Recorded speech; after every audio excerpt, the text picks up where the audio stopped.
Planet Vegeta was destroyed in age 737. The one who commanded destruction of such a thing was, of course, Lord Beerus, and the one who carried out this was none other than the self-proclaimed Emperor of the Universe, Frieza. Though just before it was destroyed, a Saiyan by the name of Kakarot, alternatively Goku, is about to be sent to a not-so-strong planet called Earth. The last thing he sees is his father and mother's face as they wave him goodbye with a distressed look. The newborn was in fact on his way to planet Earth. The reason why he's being sent to Earth is not because of his power level or anything like that. No, it's because 5 years ago, another Saiyan newborn was sent to that same planet. If their planet is going to be destroyed, he's better off being sent to a place where he can possibly meet a fellow Saiyan in the future and grow with him. The name of that fellow Saiyan, of course, is Broly. Now, it was gonna take Goku about 6 months before he could fully arrive on planet Earth, but on day 100 of his journey, his space pod passes by the aftermath of a gamma ray burst and pivots a little bit because of the radiation. It was only a minute shift in direction, but now, his space pod is on the way to somewhere else. Off to a different section of the universe. Meanwhile, at Beerus' planet, the Oracle Fish has something to say. Lord Beerus, your arch rival has already been born and he's now on his way to this planet. What do you mean? A newborn is on his way to this planet, Beerus asks. Yes, but don't ask for any explanation. I don't know either, the Oracle Fish replies. I just checked the surroundings. There is indeed an infant in a space pod who will reach this planet in about 3 more years. I'm afraid he isn't gonna last that long though. It's really a shame, Whis states. Come on, don't give me that. Go and save the kid. He's supposed to be my arch rival or whatever after all, Beerus insists. This was Whis' cue to act. He teleports right to Goku's coordinates and brings him back to their planet. Little infant Goku was extremely pale at this point. The space pod wasn't meant for longer trips, especially not when the passenger is a newborn kid. Whis uses his healing prowess to bring the boy back to his full health and then takes him to Beerus. Look what I found, he says. It's a monkey, Beerus replies. That's right, Lord Beerus, your supposed arch rival is apparently this monkey, Whis adds. Beerus stares with his eyes wide open. It was only recently that he told Frieza to destroy planet Vegeta, and now an infant Saiyan is on his planet? Oracle Fish, is this a joke? It's not funny, he says. I never joke, the fish replies. I must say, Lord Beerus, fate sure does work in strange ways. This kid is going to grow up to be your arch rival, and you know it, Whis laughs. He had a rare, goofy grin on his face right now as if he was really enjoying this. Yeah, whatever. Wake me up when he's reached his peak. I'll destroy him and get this prophecy over with, Beerus states, and then he goes off to sleep. Whis, on the other hand, isn't quite sure if he's gonna enjoy raising an infant with the idea that he's gonna be Beerus' arch rival one day, but hey, the boy is already here, so better just get on with it. For the next 5 years, Whis would let Goku do whatever he wanted day in and day out. He let him eat as much food as he wanted and just play around, but every night, before Goku would fall asleep, Whis would bring an inhabitant from a random planet and have Goku fight him. Without even realizing it, Goku's mind was being programmed every single day. Soon, his innocent brain began to associate fighting for survival as an essential prerequisite for life, something that's just as important as eating or sleeping. It definitely didn't go over well on the first day when Goku had to fight a centipede, or at least that's what the Oracle Fish thought at first, but things turned out alright because Whis used Goku's body like a puppet to destroy the centipede. One wrong movement and Goku could die, which is why Whis made sure that for the first 60 or so battles of his life, all of Goku's movements were absolutely precise. All fights were won by the optimal sequence of motions. After 2 months, Goku's power level was only 900, but his battle IQ was on the level that most warriors couldn't even fathom. His speed and agility were blown out of proportion. Goku has yet to say a single word still since the day he was born, but this way of living is now completely normal to him. Whis knows what he's doing, and honestly at this point he's enjoying it. From there on out, Whis would leave the battles to Goku, and the everyday fights with a new monster each night continue for about 5 years. When Goku is around 6 years old, his power level is over 9,000 at this point. It's around 90,000 exactly to be precise. Impressive. Your growth is astounding. It's getting harder and harder to find a suitable fighter for you each night, Whis comments. I know, it's boring. Why don't you fight with me, Whis? 5-year-old Goku states. Oh, getting bold, are we? Alright, I guess I can take you on, Whis replies. The first one to hit the other wins. Goku keeps staring at Whis, bracing himself to see just what he's gonna do. However, 10 minutes pass by and it looks like there's still no movement from Whis at all. This is where Goku himself steps up and tries to attack, but Whis stops him right in his tracks. What are you doing, Goku? The battle has been over for 10 minutes. You want another round, Whis says? Huh? What do you mean, Goku replies. Whis points his finger to Goku's chest, which prompts him to look down. There's a massive bruise, but for some reason, he can't feel any pain. This is when Goku begins to wonder just what's going on here. Why is there a bruise on his chest already? Listen, Goku. When the battle began, I had already hit you and healed you. You just failed to see it. This is the difference between you and an actual fighter. You're weak, Whis asserts. This triggers a fire in Goku's eyes. For the first time in his life, he's experienced absolute defeat. He was completely and utterly humiliated. Just watch me, Whis. I'll never forget this day. I'll become an actual fighter and I will defeat you, Goku firmly replies. He was convinced that an actual fighter is as fast and well-versed as Whis. That night, he goes to sleep with a grin on his face as he'd finally learned something. Whis, on the other hand, sits down to enjoy some soda when the Oracle Fish starts pestering him. That's just cruel, you know? You just told a 5-year-old who can pretty much take on about 90% of all warriors in the universe that he isn't an actual fighter? You're a sadist. Whis takes a sip and casually replies, relax, it's a social experiment. Besides, I like the kid and wouldn't mind if he defeats me one day. Unfortunately, I don't think it's reasonable to expect a Saiyan to ever hope to defeat an angel. Next morning, when Goku wakes up, he comes up with a training regimen entirely on his own. He would pick up a rock and throw it with as much force as he could, and then before the rock could land anywhere, he'd move to that very spot and catch it. Every time, he'd try his hardest while throwing the rock and also trying his hardest to catch his own pitch. His body didn't know that it's possible to relax because it's preconditioned to always move optimally, as Whis had trained him. For the next 2 years, instead of bringing monsters to planet Beerus, Whis started taking Goku out to new planets each night where he'd politely ask anyone who looked strong to fight, but then, when they lose, he'd kill them with an emotionless glare in his eyes. Seeing this, Whis finally realizes why Goku hasn't transformed into a Super Saiyan yet. It's because he hasn't experienced any surge of outrage or emotions. He's too much of a pragmatist. Conveniently, this realization gives Whis a funny idea. When Goku turns 7 years old, he takes him to Frieza's location. Whis wondered if the truth about what happened to Goku's people would be enough to unleash the Super Saiyan transformation. Okay, Goku, now listen very closely to what I'm gonna say next.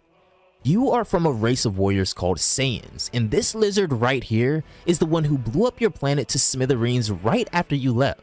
He killed your parents, your people, your planet. He took everything from you, Whis continues to explain. All of this for the next 5 minutes, but even then, it was useless. Nothing about Goku's expression changes because of this.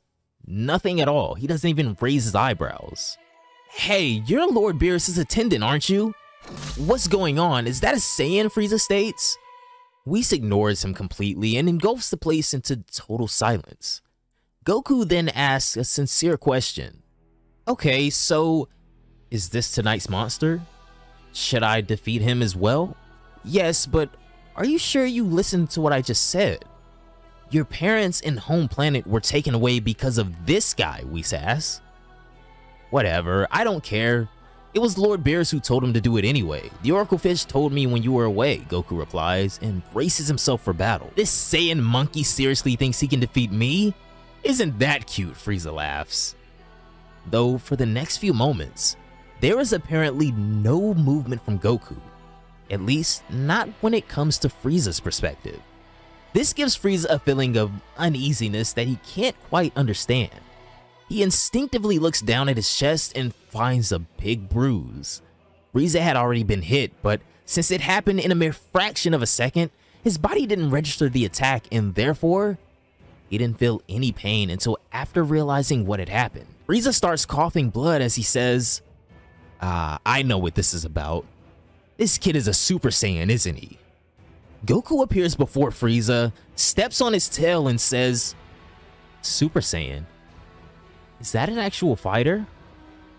This sends such a chill running down Frieza's spine that a part of him wishes that he was dealing with a Super Saiyan instead of this kid.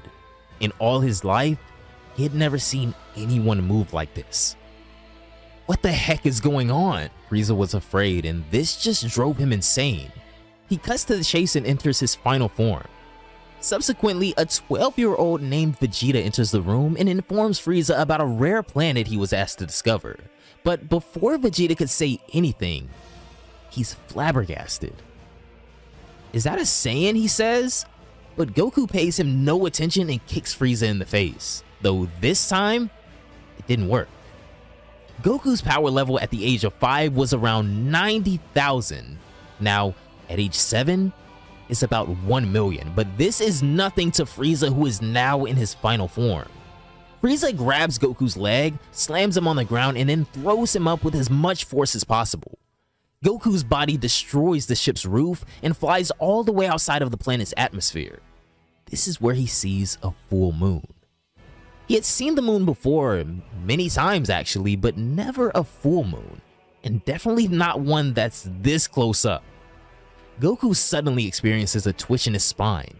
He can feel something in his body raging to come outside, but no, this man wasn't gonna let his body do something that he doesn't allow himself. He consciously stops the Oozaru transformation. Wait, maybe I was about to become an actual fighter. Shouldn't have stopped it, Goku thinks to himself.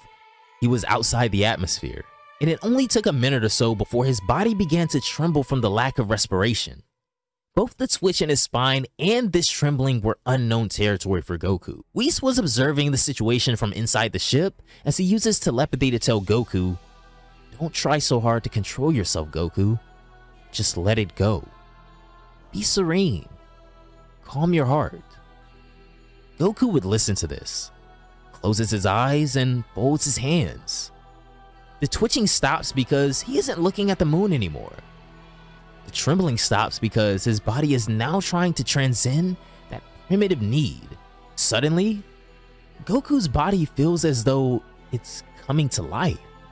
He starts to radiate a mysterious aura. Frieza senses this all the way from the ship, gets visibly angered, and so he sends the same kind of energy blast that destroyed Planet Vegeta, a fully powered supernova.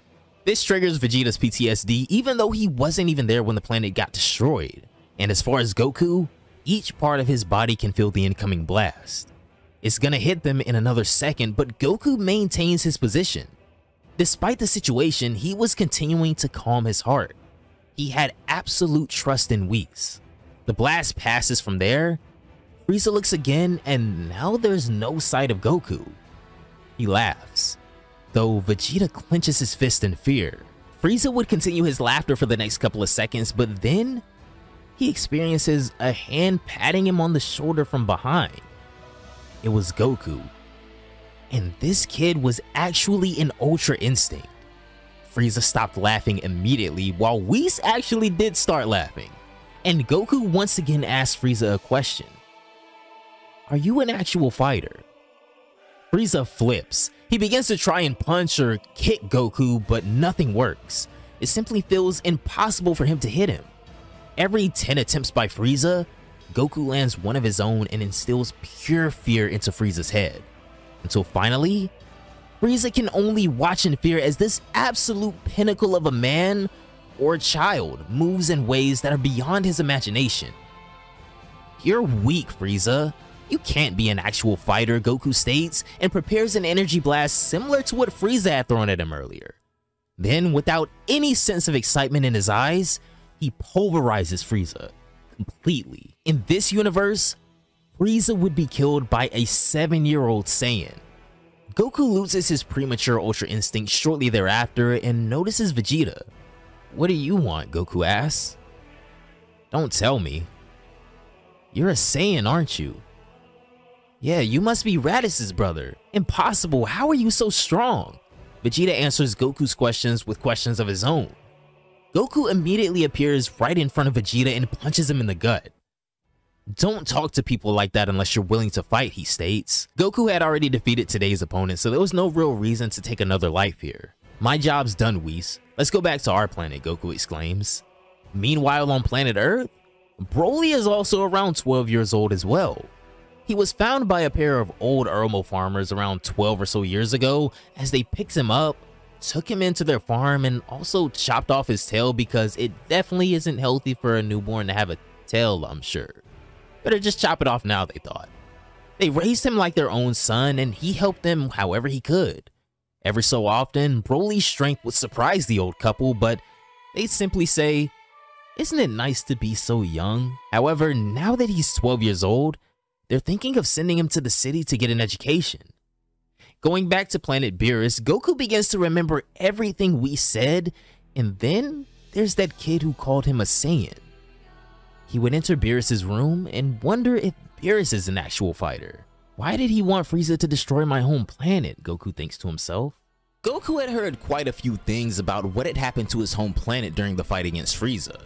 He wasn't really interested during the battle itself, but now that he was no longer preoccupied with anything, Goku's mind forces him to think.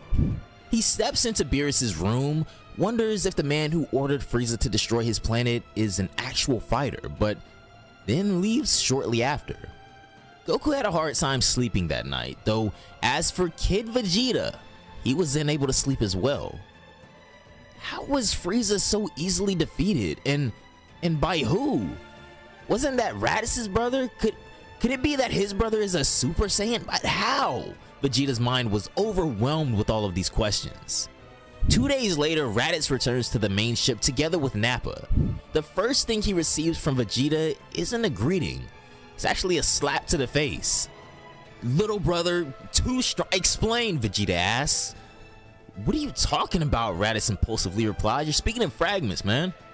The three of them, Nappa included, then go on to have a long, deep discussion about what exactly happened that night 2 days ago. How Raditz's brother just showed up with this pristine-looking guy and made an absolute clown out of Frieza. Raditz and Nappa would laugh it off at first, saying, "Good one, Vegeta," but they then realize that everything he's saying is the truth after Vegeta punches them hard in the face. Alright, so now what? My brother Kakarot was sent to a weak planet called Earth like 7 years ago. Something truly inconceivable must have happened for him to become this strong, Raditz says. "Yeah, I think the legend has finally been realized. The Super Saiyan has been born," Vegeta replies. "Oh yeah? Did he look any different from us common folk, I guess?" Nappa asks. "Well, I can't say there was a major change in physical appearance. His hair got unusually spiky though, and there was this overwhelmingly clear aura around." "Wait, what are you calling common folk? I'm the Prince of Saiyans," Vegeta replies. Raditz would then get up. "How about we go to Earth and see for ourselves then? By the way, Vegeta, this is Frieza's main ship, but I hardly see anybody around. Where'd the other guys go after he was defeated? Where are Zarbon and Dodoria?" Vegeta would pause for a moment and think back to what happened right after Frieza was defeated and then replies, "This may sound hard to believe, but both Zarbon and Dodoria went completely white after Frieza's death. But I've got a feeling it wasn't because of Kakarot, it was because of the man that came with him. He gave them one glance, but it was as though he took their souls. Right after Kakarot and that guy left, Zarbon and Dodoria ran away on their own little space pods, but as for everyone else, well, I killed them. Now the ship is basically ours." Once again, Nappa and Raditz find this very hard to believe. I mean, Zarbon and Dodoria are supposed to be the attendants of the Emperor of the Universe, and they just ran away? Do they not have any honor left? "What about the Ginyu Force, Vegeta?" Nappa asks. Unless Zarbon and Dodoria tell them about Frieza's death, well, they'll be in the dark too. And if they try to contact this ship, we'll just make something up. Worst case scenario, I guess they track the ship, so how about we just go straight to Earth? Kakarot should be enough to take care of them, Vegeta asserts. And with that, the three Saiyans would set out to planet Earth on Frieza's ship. Now, of course, it would take them around 3 to 4 months to reach the big blue ball, but they wouldn't necessarily find any Kakarot when they arrived. Fate, however, is still on their sides because another powerhouse named Broly is currently on the planet. For the first 12 years of his life, Broly was raised by an old couple who lived in the wilderness. His tail was chopped off right after they picked him up, and he spent most of his time helping out on their farm. However, now that he's old enough for middle school, he's being sent out into the city to get a proper education. But Broly, who was raised by pacifists, wasn't really so thrilled about the idea of leaving his adopted parents. Listen, son, education is important to survive in the modern day world. We'll be lonely without you too, just visit us on the weekends and everything will be fine, they say. Broly gently nods and then is sent off into the city. Reminds me a lot of Gohan right here. His adopted parents spent the past few days teaching him about the basics of society and how the world isn't just their farm, but still. Them being, not the brightest of the bunch, accidentally enrolled Broly in an elite martial arts academy in Z City. And to top it all off, it is the worst martial arts academy in the world. I mean, you have to absolutely hate your child to even consider sending them to this place, but then again, this is Broly. 3 months after entering the academy, he didn't just become the best student. He also represented the academy in the World Martial Arts Tournament, won against Jackie Chun, and became the new martial arts champion of the entire world.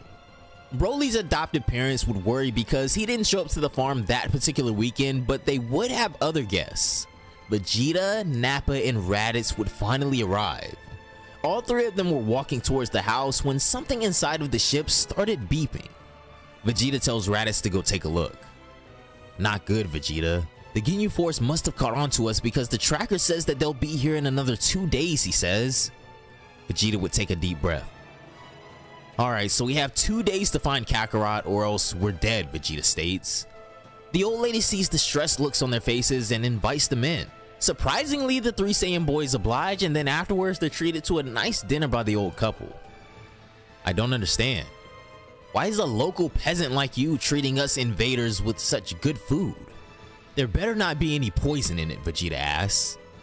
Hearing this, the old couple tells them about the baby that they found in the fields one evening 12 years ago. The Saiyans were grateful for this information, not just because now they know that the Saiyan they're looking for is familiar with these two locals, but also because they're glad that they didn't blow them up at first. That was kinda close, Vegeta, Nappa adds, and Vegeta wipes some sweat off his forehead. However, there was one detail about the old couple's story that really confused them. They're still a little concerned because Kakarot was born 7 years ago, and yet this couple said it was 12 years when they found that baby, so what could this be about? Unfortunately, as they were having this conversation, the sky outside lights up and 5 space pods crash land in the fields. It's the Ginyu Force. Now what? The Saiyans are completely unprepared, but Vegeta tells the other two to calm down as he himself walks outside to somehow try and have dialogue with them. Lucky for him, the Ginyu Force wasn't out for blood or anything like that, at least not yet. For better or worse, they were still pretty cordial with Vegeta because none of them could even begin to comprehend a reality where a Saiyan could be responsible for the death of Frieza. It's not even funny. Meanwhile, Broly is on a flight back to Z City. He's thinking about his adopted parents, and since the academy gave him an entire week off, he's planning on spending it at the farm. After landing in the city, he shops around buying things for them when he catches a glimpse of a television screen. It'd been about 6 hours since the Ginyu Force arrived by this point, so what he saw on the screen was a pure nightmare. The beautiful farmland that he once called home has been turned into a complete wasteland, with his house reduced to ashes. Broly takes a couple of steps forward to have a closer look. His mind hadn't quite caught on to the idea that the peaceful farm he grew up on could look like this. For the first time in his life, Broly experiences something. He experiences a negative emotion. His eyes start bleeding, and right then, at that exact instant, His body unleashes an aura so powerful that it can be felt back at that farm. Vegeta has been so brutally wounded, he couldn't even open his eyes, but he made sure to tell the Ginyu Force what they definitely weren't ready to hear. Felt that, you fools? He's coming. The Super Saiyan, the one who eliminated Frieza himself, Vegeta declares. Broly then turns around and basically jumps in the direction of the farm. 3 minutes later, he would land right in front of the Ginyu Force. They use the scouter to see his power level and read an astounding 90,000. A lot, yes, but not enough to defeat the Ginyu Force and definitely not enough to defeat Frieza. Nappa and Raditz were already unconscious from the ridiculous beating they took. Vegeta, on the other hand, looks at Broly from the corner of his eyes and says, "Hey, that's not Kakarot," and passes out. Broly ignores all of them and quickly looks for his adopted parents. The house had been burnt to dust. Nothing but a single wall remained as Broly's soul was fuming with just raw emotion. A moment ago, when they checked his power level, it was just 90,000, but it then fluctuates wildly and destroys their scouters one by one. Captain Ginyu asked the other members to share the last number they saw before their scouters were destroyed. Recoome would answer 200,000, Birder 450,000, Goldo 700,000, Jace 950,000. And then Captain Ginyu shared his number of over 1 million. The Ginyu Force is practically petrified at this point. They have absolutely zero chance of surviving this.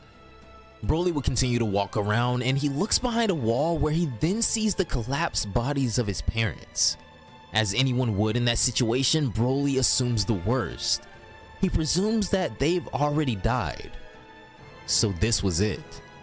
Something inside of Broly begins to awaken and it unleashes a surplus of power so extraordinary that Vegeta, Nappa, and Raditz are knocked back into their consciousness. Broly was raging with power. A lightning bolt would strike, and just like that, a true Super Saiyan was born. Broly doesn't say a word and silently approaches them. Goldo tries freezing time, but it was impossible to stop Broly. This left them with one option: fusion. All 5 of these goofies would fuse together to become one being, but it was still only a fraction of Broly's current power level. Vegeta, Nappa, and Raditz watch in awe and admiration as they watch Broly just violate this crew. If he wanted, he could have killed them all in just a single punch, but as someone who learned his techniques from the worst martial arts academy, his fighting style still relies on combos. He doesn't stop landing blows until they've all been vaporized down to the last atom. It wasn't a fight. Heck, it wasn't even a massacre. This was just a farmer's adoptive kid taking a couple lame horses out back and doing what he gotta do. Meanwhile, on planet Beerus, however, Whis was forward-thinking and perceptive enough to show this entire battle to Goku.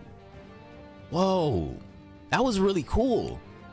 Do you think he's a real fighter, Whis? Goku asks. Perhaps. Do you want to see it for yourself, Whis says. Nah, not really. I don't think he's strong enough to be a worthy opponent for me. I mean, maybe he isn't even a real fighter, Goku replies, and he was being dead ass.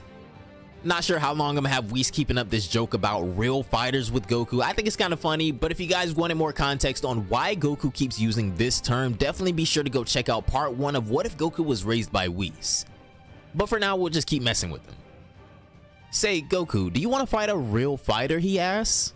Yes, of course, but I don't think I'm strong enough to win against you, Goku replies. No, not me. I have someone else in mind.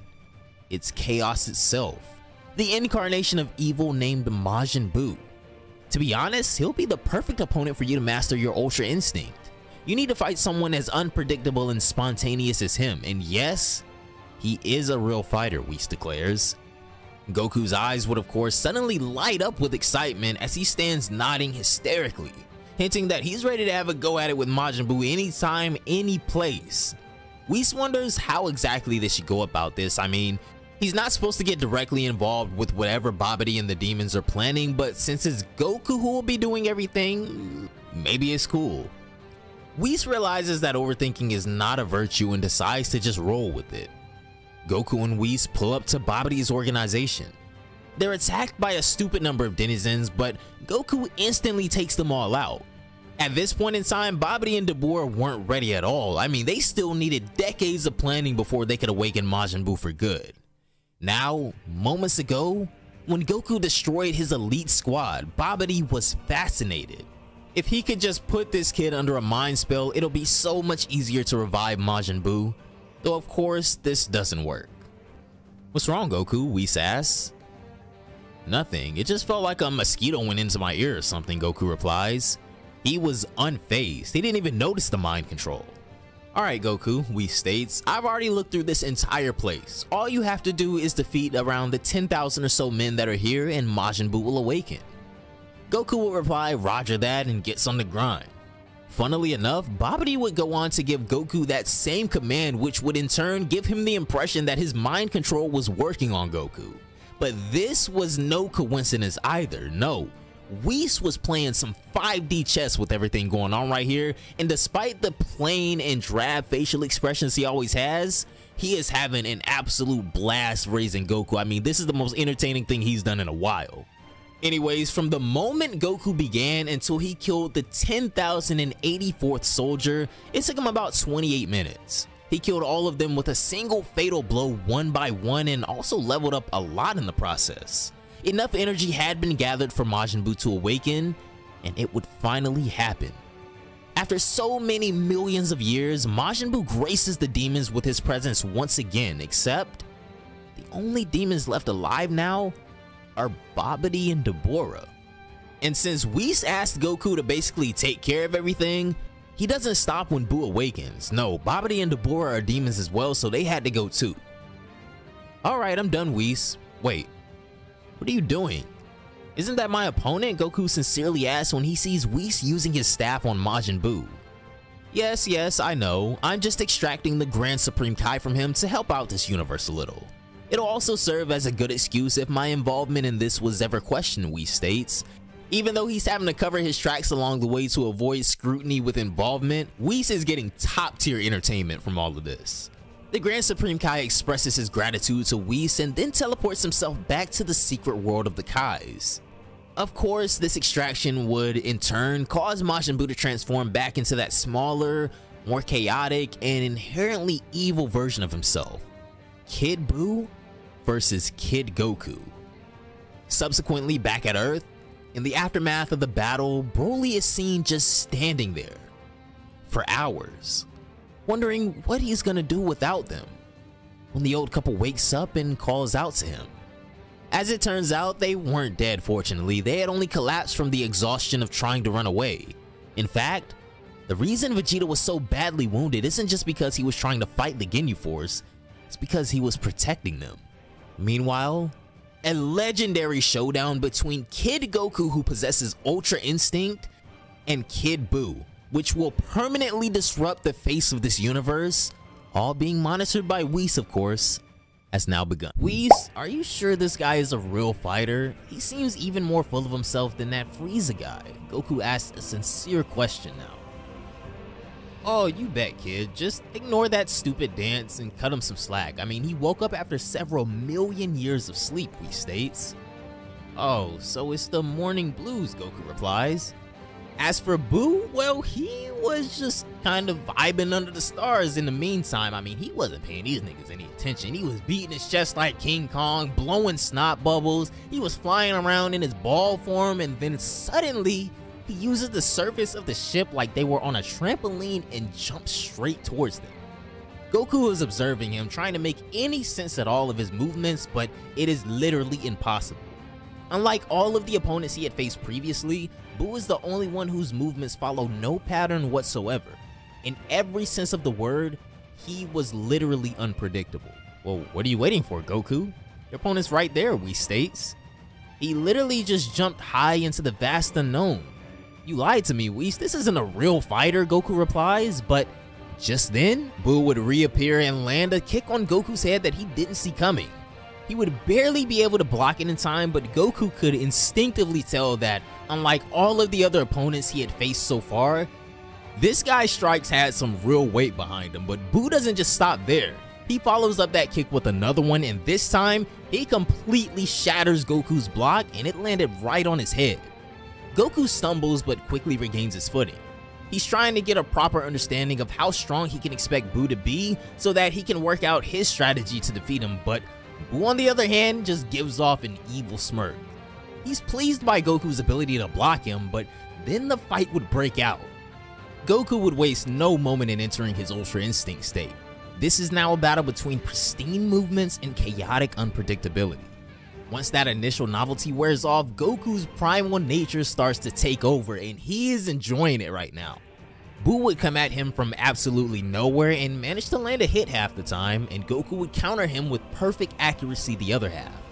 Now, as this battle is taking place, the universe itself is in a state of distress. Meanwhile on Earth, we have a totally different type of chaos going on. Life returns to Broly's eyes as he realizes that his adopted parents are still alive.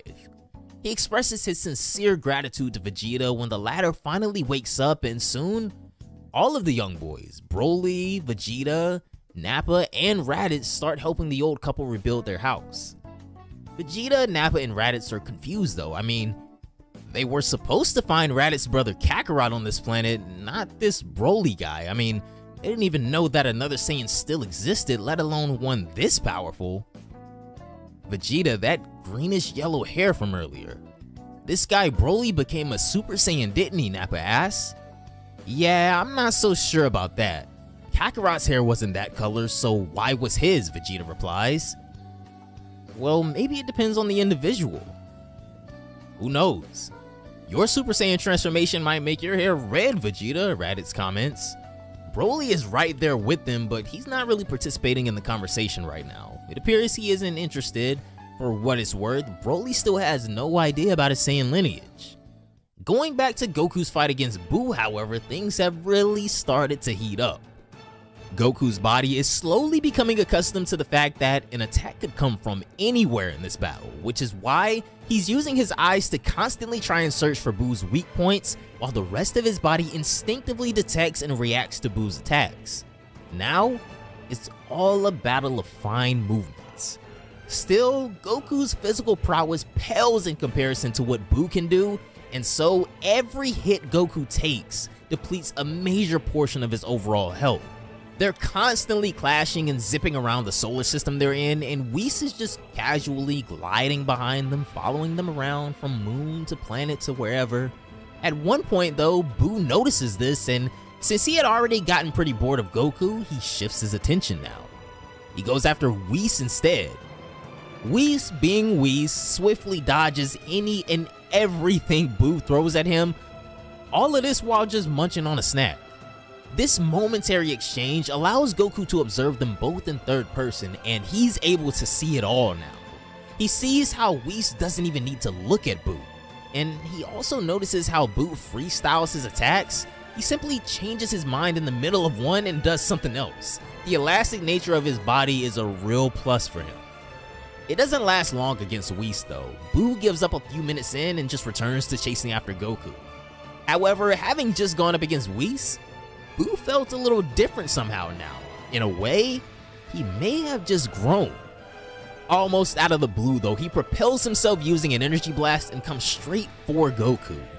Goku maintains a safe distance of course, but it wasn't enough. Buu may not have been close enough to come into contact with him, but he sure as hell was close enough to unleash a gigantic planet burster at Goku. As soon as he saw it, Goku already knew it was too late. He doesn't even try to dodge it. He instead meets it with an energy blast of his own, but what Goku failed to realize is Kid Buu's unknown and uncapped power. Buu's planet burst toasts Goku, but he thankfully survives thanks to Ultra Instinct and manages to avoid the full breath of Buu's energy, but the instant it dissipates, Buu just launches a second one. This dude was a savage. At this point, for the first time since Goku was born 7 years ago, he's terrified. This isn't the same fearless and conditioned Goku that you and I grew up with. No, this is a scared child that bit off way more than he can chew. Ultra Instinct fades away and he's left all by himself right now in front of Buu's indefinitely potent energy blast. Be that as it may, Goku knew that he'd be damned if he let the battle end like this. It wasn't rage or inspiration or even a sudden burst of emotions. It was his primal instinct. When faced with danger of this magnitude, Goku's latent Saiyan abilities awaken, and so he transforms. All the Super Saiyan transformations throughout history required some sort of negative stimulus. This required none of that. It was purely out of his pride as a real fighter that Goku would transform, and he would evolve into a Super Saiyan. It doesn't stop there though, as he follows up the transformation with a concentrated energy blast. The intent was simple. Goku wanted to counter Buu's energy blast, so he did this. He succeeds, and the danger of him getting his existence wiped off the face of reality because of this planet burst is no longer there, but by that point, Kid Goku was already exhausted. He had fought over 10,000 fodder soldiers before this fight even began, and even during the fight, he was the only one who ever took any damage, so he passes out. Whis would pick him up, glare at Buu one last time, and then teleport the two of them back to Beerus' planet. Around 10-11 hours later, Goku would finally wake up. "Oh, you're finally up, huh?" the Oracle Fish greets him. "Yeah, what happened? Why am I here? Where's that Buu guy?" Goku asks.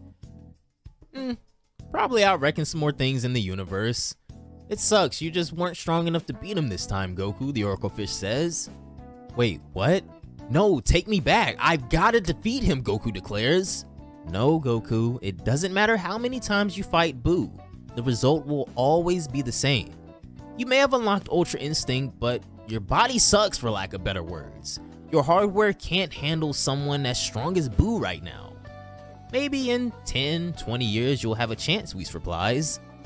"Don't be ridiculous, Whis. I have never lost a fight," Goku says.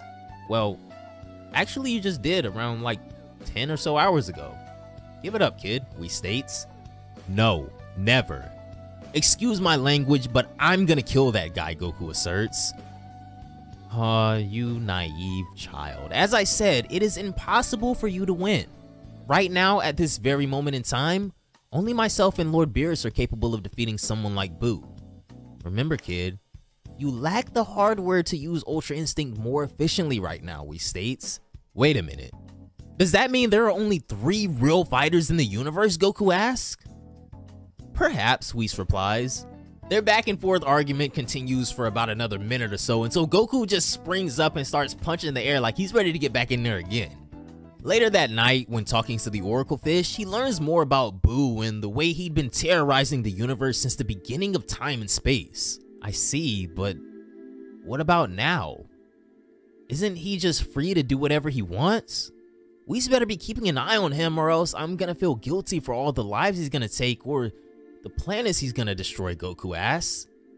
The Oracle Fish explains that in the past 10 hours, Buu has destroyed half of an entire galaxy. In the past 10 hours.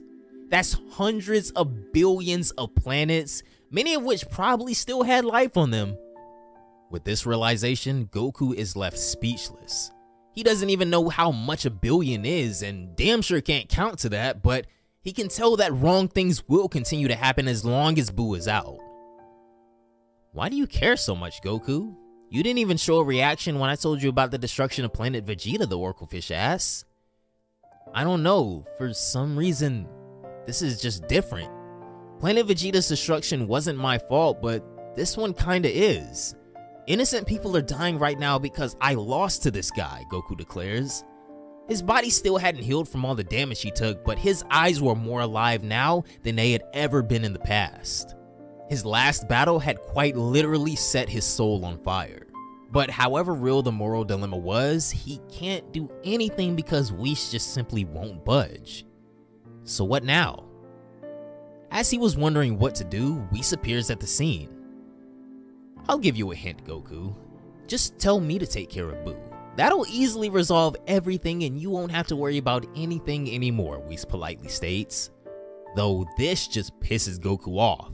His soul was already enraged, and this just made him even more angry. "No, if you're gonna kill Buu, you might as well just kill me too. Listen, Whis, I'm gonna be the one who rids the universe of this guy," Goku asserts. "You still don't understand, Goku. Even a child can gossip and chatter. What's rare is action, and you lost. And that's all there is to it. Plus, you're still a child, so there's that, Whis replies. Goku gets up and stands right before Whis. Send me there, Whis. This is a request, Goku asks. His eyes were fuming. You could almost see the flames in them. I refuse, Whis states, and this is the first time I've ever heard Whis refuse. Can he do that? He then smacks Goku on the top of the head with his staff and leaves the room. Give it up, Goku. People die all the time. It's not your fault, the Oracle Fish adds. Yeah, but I lost, and that doesn't happen all the time, does it? Who knew losing would sting so bad, Goku states. Well, you also lost to Whis back in the day, so why does this one sting so much harder? Think about it, Goku. The answer is within you, and oh, forget about trying to convince Whis. When he's serious about something, not even Beerus can make him budge. It's impossible, the fish replies. Goku would walk outside, lay in the grass, and just stare up into the sky. He couldn't help but notice how the sky felt more radiant than usual, though all of a sudden it strikes him.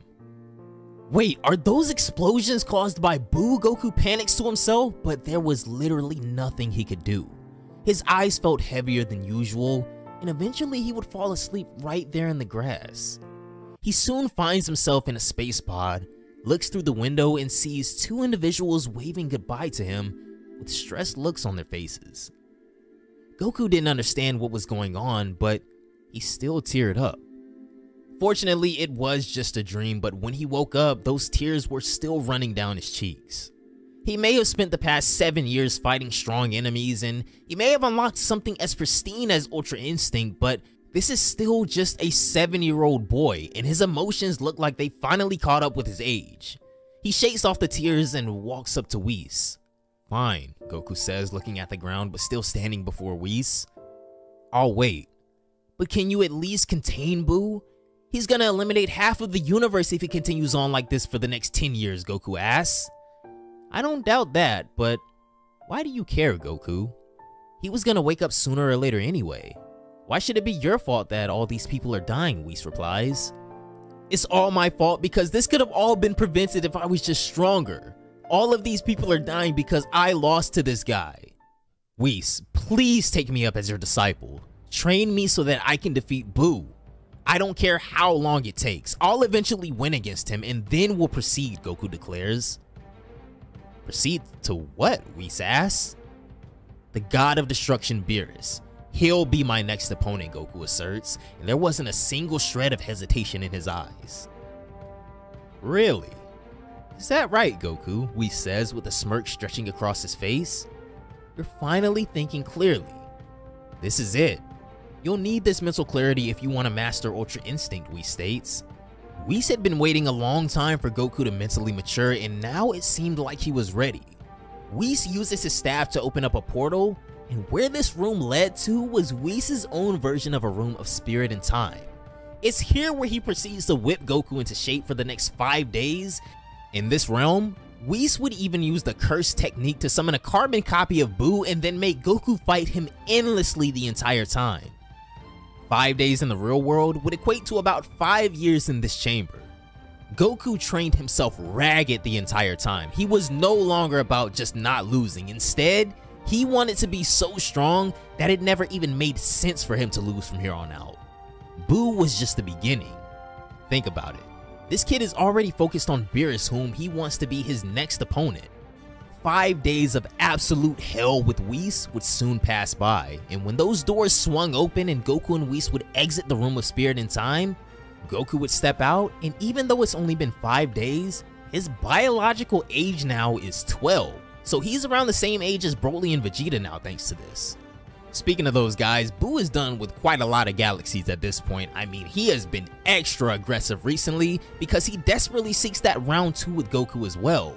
So he uses his extraordinary sixth sense to try and find Goku's whereabouts, and obviously he doesn't succeed since planet Beerus is too far away, but what he does find is a similar energy trace which he confuses for Goku's, and he heads straight to that planet. And as you guys have probably already guessed, that planet was Earth. By the time Goku and Whis would step out of the time chamber, Buu was already in the Earth's solar system, flying around like an angry maniac. He didn't like that funny look on Pluto's face, so he blew that bitch up right away. And it isn't just the space agencies who notice this uncanny development too. Broly is taken aback as well as he says, "Hey, someone's coming. Someone strong," he tells the other Saiyans. Meanwhile, Whis would look into his staff to gauge the situation, and he would immediately state, "Goku, we have to hurry, or you're gonna be the last remaining Saiyan in the entire universe. Let's go," he replies, as round 2 of Kid Goku versus Kid Buu takes off in the next video. In the last episode of our What If Goku Was Raised by Whis saga, Kid Buu actually beat Kid Goku. Goku may have already unlocked Ultra Instinct to an extent, but against the chaos that was Majin Buu, he still lacked the, I guess, necessary base stats to outdo or even outlast him. He eventually gulped down on his own ego and convinced Whis to train him for real. This led to the both of them spending 5 whole complete days in the Room of Spirit and Time. 5 days in this room, of course, equate to about 5 years in the real world. Goku's biological age had gone from 7 to 12, and this is going to be our way of kind of allowing Goku to catch up a little bit in age to Vegeta and Broly. It also means that he's now a year older than Raditz, funnily enough. Anyways, Kid Buu is currently on his way to Earth at an insanely fast speed. He's already destroyed Pluto and is desperately searching for more, I guess, personal amusement to just blow up along the way. Of course, if you guys haven't already, definitely be sure to go check out the first 3 parts of What If Whis Was Raised By, not raised by, but What If Whis Raised Goku if you haven't already. Otherwise, most of the context will probably be up in the air for you. As for the story from here on out, let's jump right in. So as Broly informs the other Saiyans, being Nappa, Raditz, and Vegeta, about an unstoppable force that is making its way towards them, and keep in mind all these guys are still kids at this point, Whis and Goku have just exited the Room of Spirit and Time. Whis checks the whereabouts of Buu through his orb and realizes that there isn't really any time left to waste now. However, Buu was already here.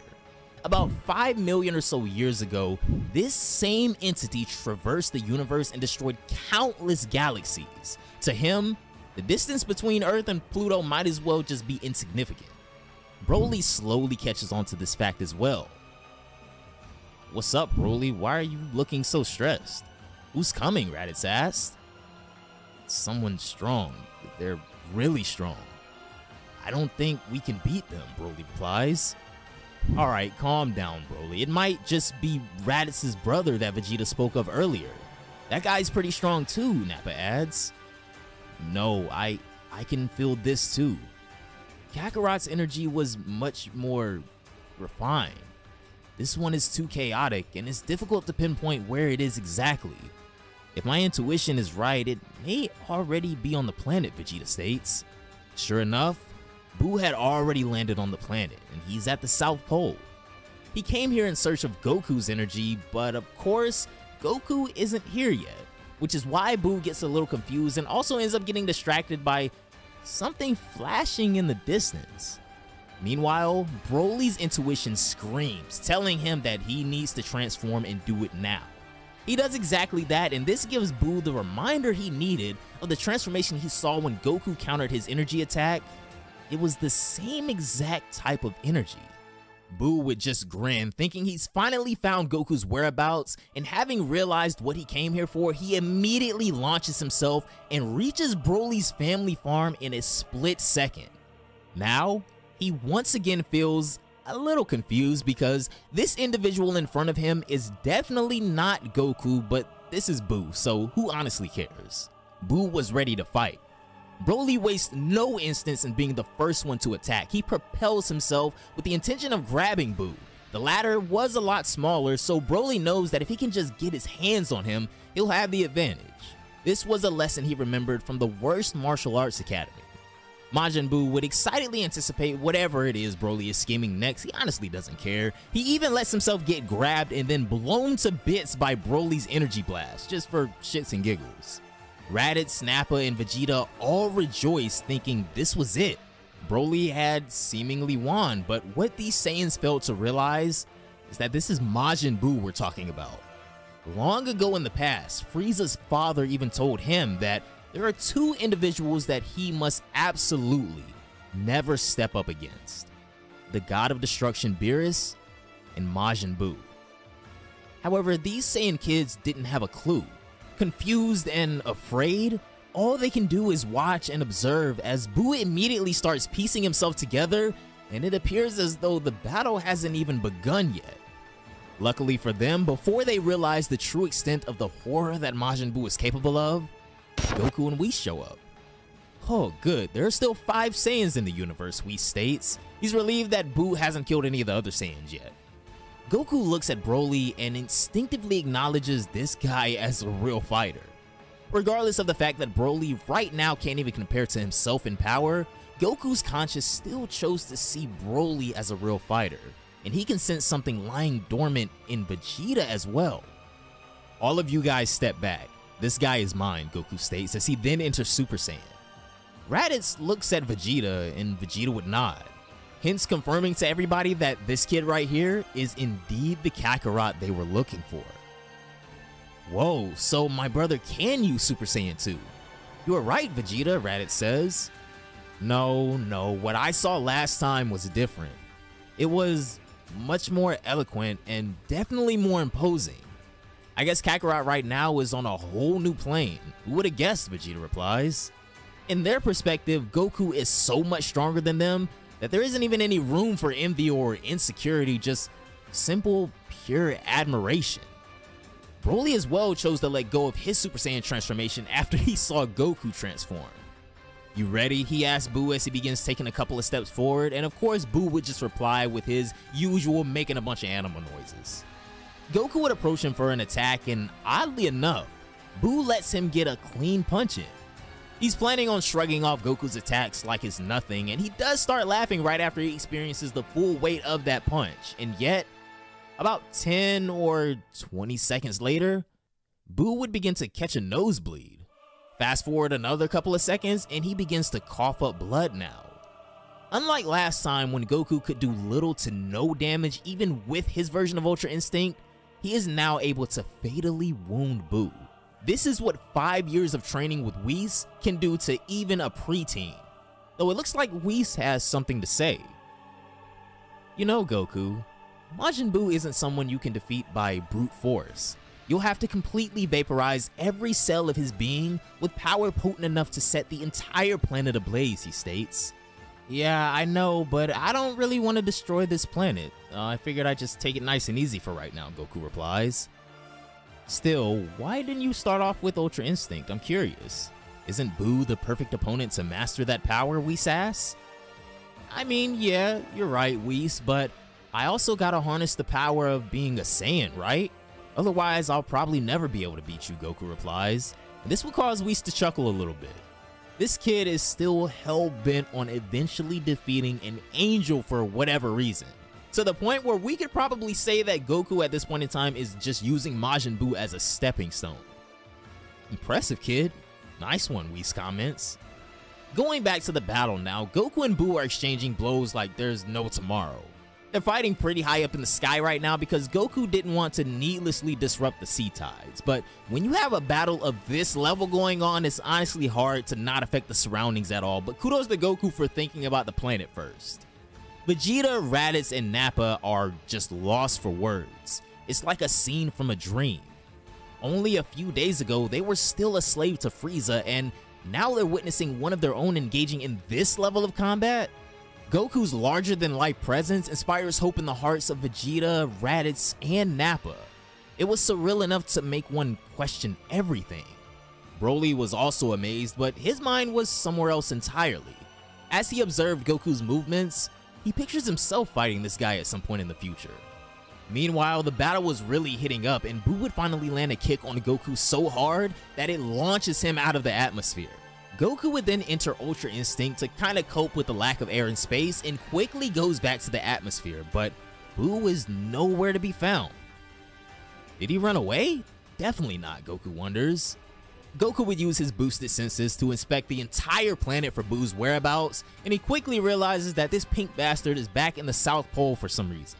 Apparently he got a little distracted and he went back to uncover what that light flash was about a little while ago. Goku was still dealing with the overbearing heat of entering the atmosphere once again, And rather than going back to the farm, he just shifts directions entirely and lands on the South Pole right in front of Majin Buu. Buu is visibly annoyed at this point. Come on, stop making that face. We're in the middle of a fight right now, Goku says. But Buu slaps him away and continues walking in the direction of that light flash. Now Goku was kind of curious himself. There was definitely something over there.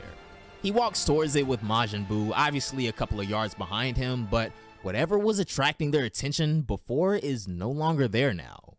Conveniently, this just snaps Buu right back into the fight and their battle begins once more. And this time, Goku knows exactly how he can damage Majin Buu. He unleashes his Super Saiyan state and catapults himself right towards Buu. But before he lands a blow, he goes one step further and enters Super Saiyan 2. Then, in that heightened state, he lands a destructive kick on Buu's neck. Now it's Goku who sends Majin Buu flying out of the atmosphere.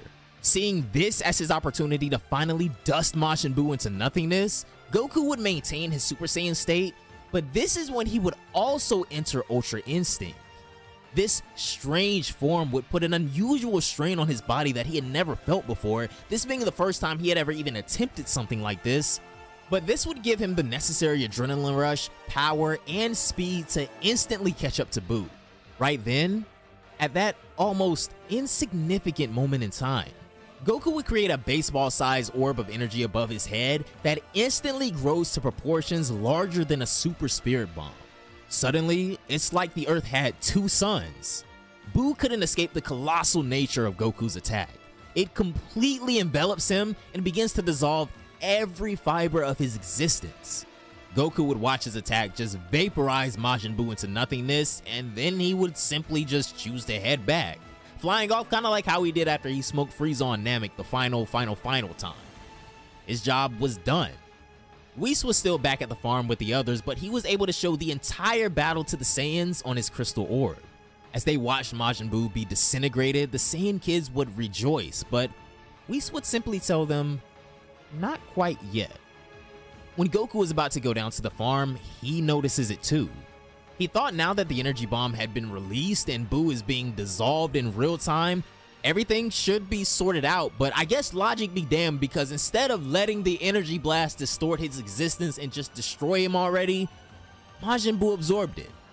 He absorbs the entire energy bomb, spits it out, and then throws it right back at Goku. This would only give Goku a mere instance to plan his next move. He would look down and see that Whis obviously has no intention of stepping in here. So what are you gonna do about this, Goku? His psyche begins to speak to him. Do you plan on dying to your own attack? Are you gonna let this planet and your Saiyan brothers be completely destroyed? And even then, what of Majin Buu? Goku had no time to weigh any of these options. All he could think about right now is facing that energy bomb that was headed his way, and he lets his own body tank it all. If he were to step out of the way, the Earth would have been completely destroyed and everything on it. There was no other way to go about it. Goku had to use his own body to shield the planet. He does it consciously though. Soon, the energy from the bomb would dissipate the moment it hits Goku, and when the dust would clear, neither Goku nor the energy bomb are anywhere to be seen. What happened to Kakarot? I can no longer sense his presence, Vegeta asks. Broly was wondering the same thing, but he still kept looking at the spot in the sky where Goku was a moment ago. But this is when a single bolt of lightning would strike right in front of them, and the entire sky clears up. They're positioned right in front of the sun. Someone can be seen waking up. It's Goku. He didn't sacrifice himself, there was no need. I mean, it was his energy to begin with. He instead would use this as fuel to finally complete the autonomous Ultra Instinct. Yeah, at the chronological age of 7, and his biological age being 12, Goku has finally done it. He's achieved that coveted mastery over Ultra Instinct, and with that, he's now ascended to a level of power that Majin Buu couldn't even dream of competing with.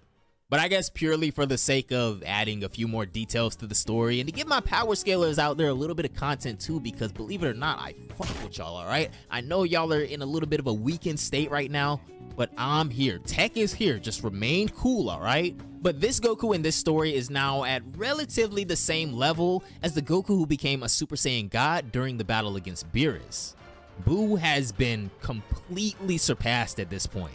No matter how chaotic or unpredictable he may have been, he is nothing in front of an individual who's mastered the primary technique of the angels, who's mastered Ultra Instinct. This is why, for the first time in history, Boo would feel fear. His survival instincts surface and his adrenaline kicks in. He knows that Goku is a danger to him and he has to go, otherwise things are gonna get really inconvenient for him. Goku wouldn't bother trading any more blows with Majin Buu, however. This would only delay the inevitable. Instead, he conjures up another energy bomb, but this one is much stronger than the previous one, and it mirrors an entire galaxy in terms of energy output. Good. You're finally acting like a real fighter, Goku, Whis comments. Majin Buu would begin to panic and then summons an energy attack of his own. It mimics Goku's energy bomb in terms of sheer size, but does it even stand a chance? Well, both of their attacks would go on to collide, and the collision results in the outset of a disgusting amount of energy. The residue alone from a blast of this caliber leads to an explosion that only happens at the end of the life of a star, a gamma ray burst. Still, Goku's energy bomb proceeds to devour Buu's attack, and it even begins to grow bigger in size. It would also completely swallow up that gamma ray burst and continues hurtling towards Majin Buu. And that was it. Buu was completely out of options. In front of him is a level of energy potency that he can't even conceive. He can't run away, he can't dodge, and he can't counter. As all of this is happening, Goku would even wonder for a moment if maybe it'll be a good idea to spare Buu's life. I mean, real fighters like him aren't just lying around everywhere. He could be a good training partner. But still not the best idea. I mean, after spending so much time with Whis in the God Realm, this version of Goku is a lot smarter than what we usually give him credit for. What he personally wants is no excuse for incompetence. So Goku would allow Buu's existence to be devoured by his energy, and just like that, the chaos that had terrorized the universe since the dawn of time and space had finally been vaporized. Goku would then teleport back to Earth and ask Whis, well, what do you think? How long until I can challenge Lord Beerus? Settle down, not quite yet. I mean, after all that, just relax and take it easy. I have an idea. How about I let you hang around with these other Saiyans here on Earth for a while, Whis asks. To which Goku would reply, no thanks. Are you sure, Whis asks?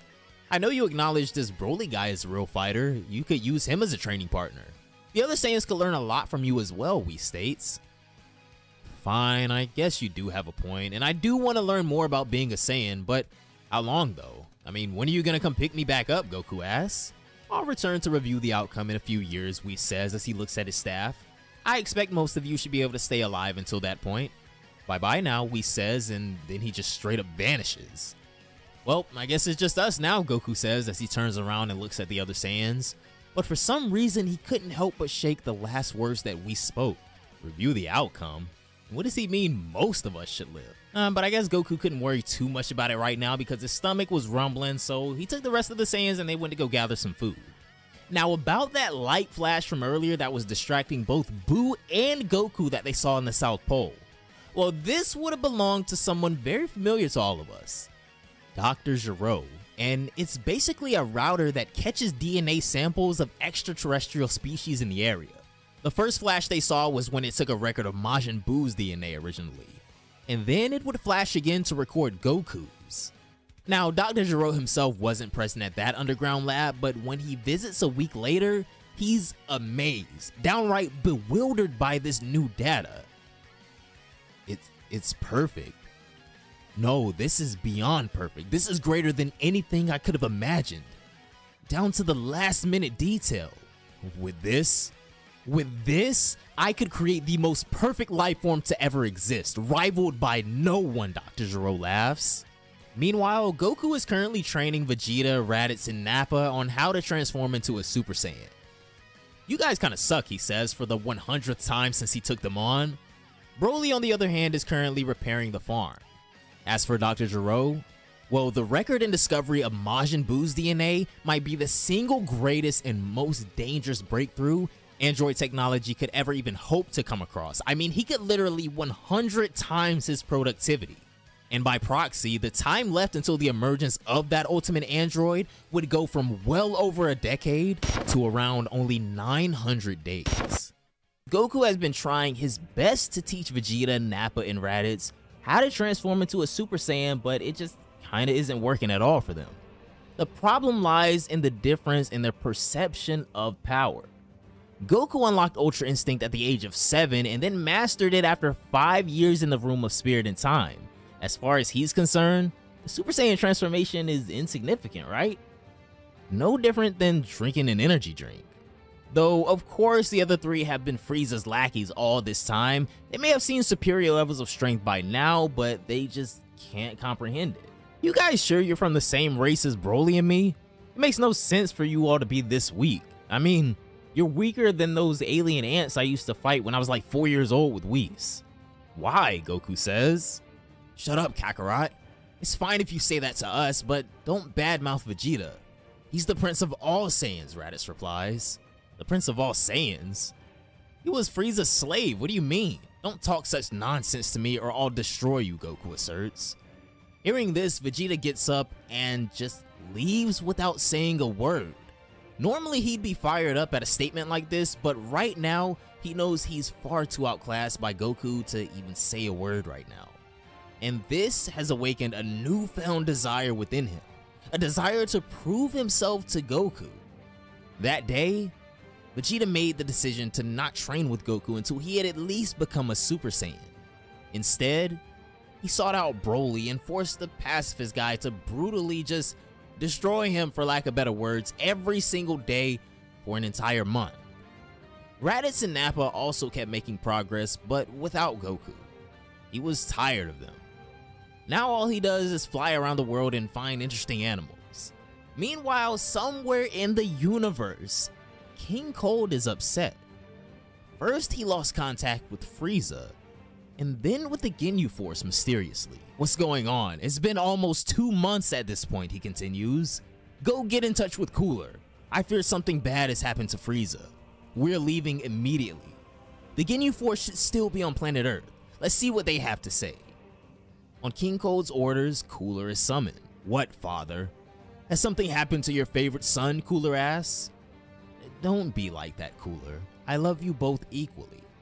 Anyways, Frieza has gone missing and we're leaving for planet Earth right now. Without Frieza, the planet trading business has started to collapse. You know we can't afford that, King Cold replies. It takes them about 7 days to reach Earth. Vegeta has gained a ridiculous boost in strength since last time, but he still has yet to acquire the Super Saiyan transformation. Good job, Vegeta. You're getting better every day, Broly says. Yeah, well, not quite. At this rate, I'll never even be acknowledged by Kakarot, let alone ever even think about catching up to him. It seems impossible. Just how did he get so strong? I mean, think about it, Broly. Boo was significantly stronger than you, and yet this kid Kakarot just cooks him out of existence. That's like scary good, Vegeta states. Well, there's really no point in comparing our progress to his. I mean, I'd say the person who brought him here is even stronger than that. There's so many strong guys in the universe, Vegeta. It's not just all about Kakarot, Broly replies. For sure. If I had continued working under Frieza, I would have never known. Though, to be fair, it was also Kakarot who killed Frieza. We do all owe him one, I guess, Vegeta states. I guess. I would like to fight with that guy, honestly, Broly says. You sure have gotten talkative, Broly. Just go pick a fight with him, Vegeta says. No way, I'll wait until the next martial arts tournament and fight him there, Broly replies. Vegeta wasn't much interested in any of that, but deep down, he was a little cautious of something. Now that Frieza is no more, won't things begin to change throughout the universe, and rapidly at that? What if Frieza's father comes for them? And what if he's even stronger than Frieza? Little did he know, though, that the man in question had already entered the solar system and was on his way here together with his other son. Goku is off somewhere playing with a dinosaur at this moment, but he's the first one to notice the spaceship coming for them, but he wasn't really in the mood for a battle. So he just kinda jumps in the air and launches off a massive energy bomb at them. It reaches them in a couple of hours since they're so far out in the solar system still, but to his surprise, someone just kinda straight up makes it disappear.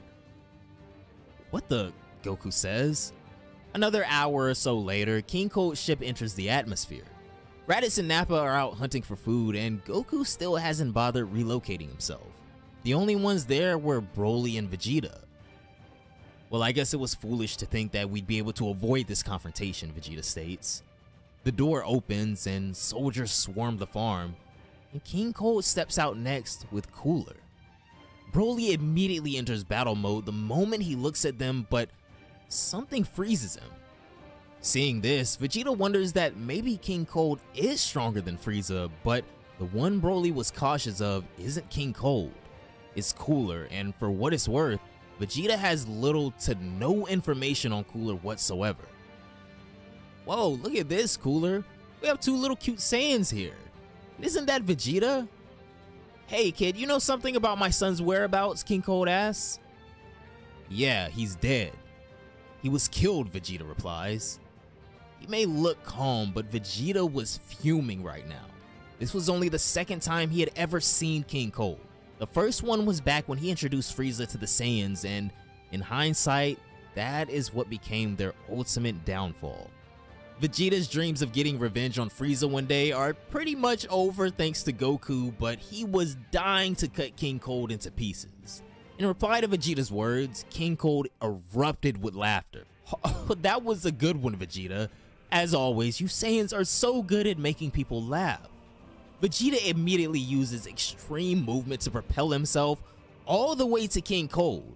He catches him by surprise and makes him instinctively put a guard up to his face and then kicks his neck instead. I also consider it a joke that your son was brutally murdered by someone even younger than me. Now laugh, Vegeta states. Cooler could care less about any of this. He was still wondering where that massive energy bomb from earlier came from. It was so concentrated and direct. It can't be a result of a natural phenomenon, right? That was the only thing on Cooler's mind. He pays no heed to Vegeta annoying the hell out of his father. He could care less. However, it only lasts until King Cold finally gets a hold of Vegeta. He grabs him by the neck and begins to strangle him. You've gotten pretty cocky for a snotty little Saiyan. At least your father knew how to bow. Listen kid, this is how you do it, he says as he smashes Vegeta's face into the ground. King Cold was about to finish Vegeta when someone would appear in the sky next. The king's survival instincts began to scream as he slowly lifted his head to see who was above him. And there, standing on the clouds, was a near invincible kid. We're talking about Goku, and he was asserting some dominance right now. It was like Conqueror's hockey all over the place. Tell me, Vegeta, is that the guy who killed Frieza? The king asks. Who knows? I'd say provoke him and maybe find out for yourself, Vegeta replies. With the arrival of Goku, he knows that defeat is now impossible. Well, even Broly would have easily folded both of them, but now, the absolute pinnacle of the Saiyan race is looking down on the Frieza race. He's doing that without even trying. Subsequently, Cooler had started sweating. Hey, that nuclear blast I absorbed from earlier wasn't a product of the cosmos at all. It came from this kid. I can feel it. This kid's power is unlike anything I've ever seen before. I don't understand. How can a mere Saiyan boy be so strong, he says. Hey, come on now, calm down. He's still just a Saiyan kid. It's not like he's a Super Saiyan or anything, King Cold replies. Goku would overhear this next and decide to have a little bit of fun. Within an instant, he would transform into a Super Saiyan and their jaws would hit the ground. He doesn't stop powering up though and would unleash Super Saiyan 2 next as a little bit of a flex, and this guy Goku even accidentally proceeds all the way to Super Saiyan 3 for the first time. Well, I guess I could kind of get used to this here, Goku exclaims. He was enjoying himself. Seeing this, Vegeta's eyes light up. While he himself was struggling to even acquire the Super Saiyan form, Goku was just jumping through the tears like it's nothing. This sight would completely shatter all of Vegeta's preconceived limiting beliefs, almost as if life itself had opened up for him. Suddenly, something inside of him awakens and everything would become clear. Vegeta releases a ginormous burst of energy and it blows King Cold away. When the latter gets up, he realizes that he's no longer dealing with the average Saiyan warrior. but Prince Vegeta has finally become a Super Saiyan. The first thing Vegeta does is launch himself at King Cold and return that favor from earlier, stomping his head into the ground next. This is also a joke, Mr. King Cold, sir. Please laugh, Vegeta states. Cooler tries to step up and kick him out of there, but Broly's Energy Blast and Goku's Glare leave him paralyzed. He knows that either he stays where he is or he dies. It's obvious now that the Frieza family made a terrible mistake by coming to Earth today. They did this to themselves. Yo, Vegeta, I see you finally whipped out the Super Saiyan form. Good job, Goku says. Vegeta gets excited because this may imply that Goku is ready to teach him superior transformations, but not quite. I'll leave training Nappa and Raditz to you. Here, I even picked them up for you, Goku states while dropping them both off on the ground from high up in the air. Vegeta clenches his fist. He's never gonna get anywhere at this rate. King Cold is sweating bullets at this point as Vegeta pulls him out of the ground and throws him right at Goku. Goku doesn't do anything. He just stands there in the sky unfazed. King Cold comes flying right at him, but his imposing aura alone was enough to evade the guy. It's always completely unintentional, but the way Goku just messes with people's heads is enough to give them permanent damage sometimes. Vegeta then gracefully catches King Cold when he's about to fall right back onto the ground and blasts him into the stratosphere. Turns out King Cold's final moments were just him painfully getting burnt to death in the sky as he would explode like fireworks. Cooler would whip out a new trick of his own and sneakily use the energy from that blast he absorbed from Goku earlier to launch himself off of the planet. Goku notices this but doesn't bother taking any action, as who really cares, which prompts Vegeta to fire a final flash on his heels. It eventually makes contact and sends him hurling into the sun, and with that, the Frieza family is as good as done. Goku lands on the ground and gives Vegeta a big thumbs up. You're finally showing me some promise, Vegeta. Well done, he says. Yeah, but tell me, why didn't you bother going after Cooler, Vegeta asks. Because he was a coward. They both were, and to me, a coward is the most despicable thing under the sun. I didn't want to dirty my hands, so thanks for taking out that half-empty bag of trash. I guess I appreciate it, Goku says, as he was being more or less sincere here. What's with you, brother? You seem to be in a bad mood, Raditz asks. Curious why you decided to call me brother. Just because we're Saiyans doesn't mean we're related. Now get up and figure out how to become a Super Saiyan, Goku replies.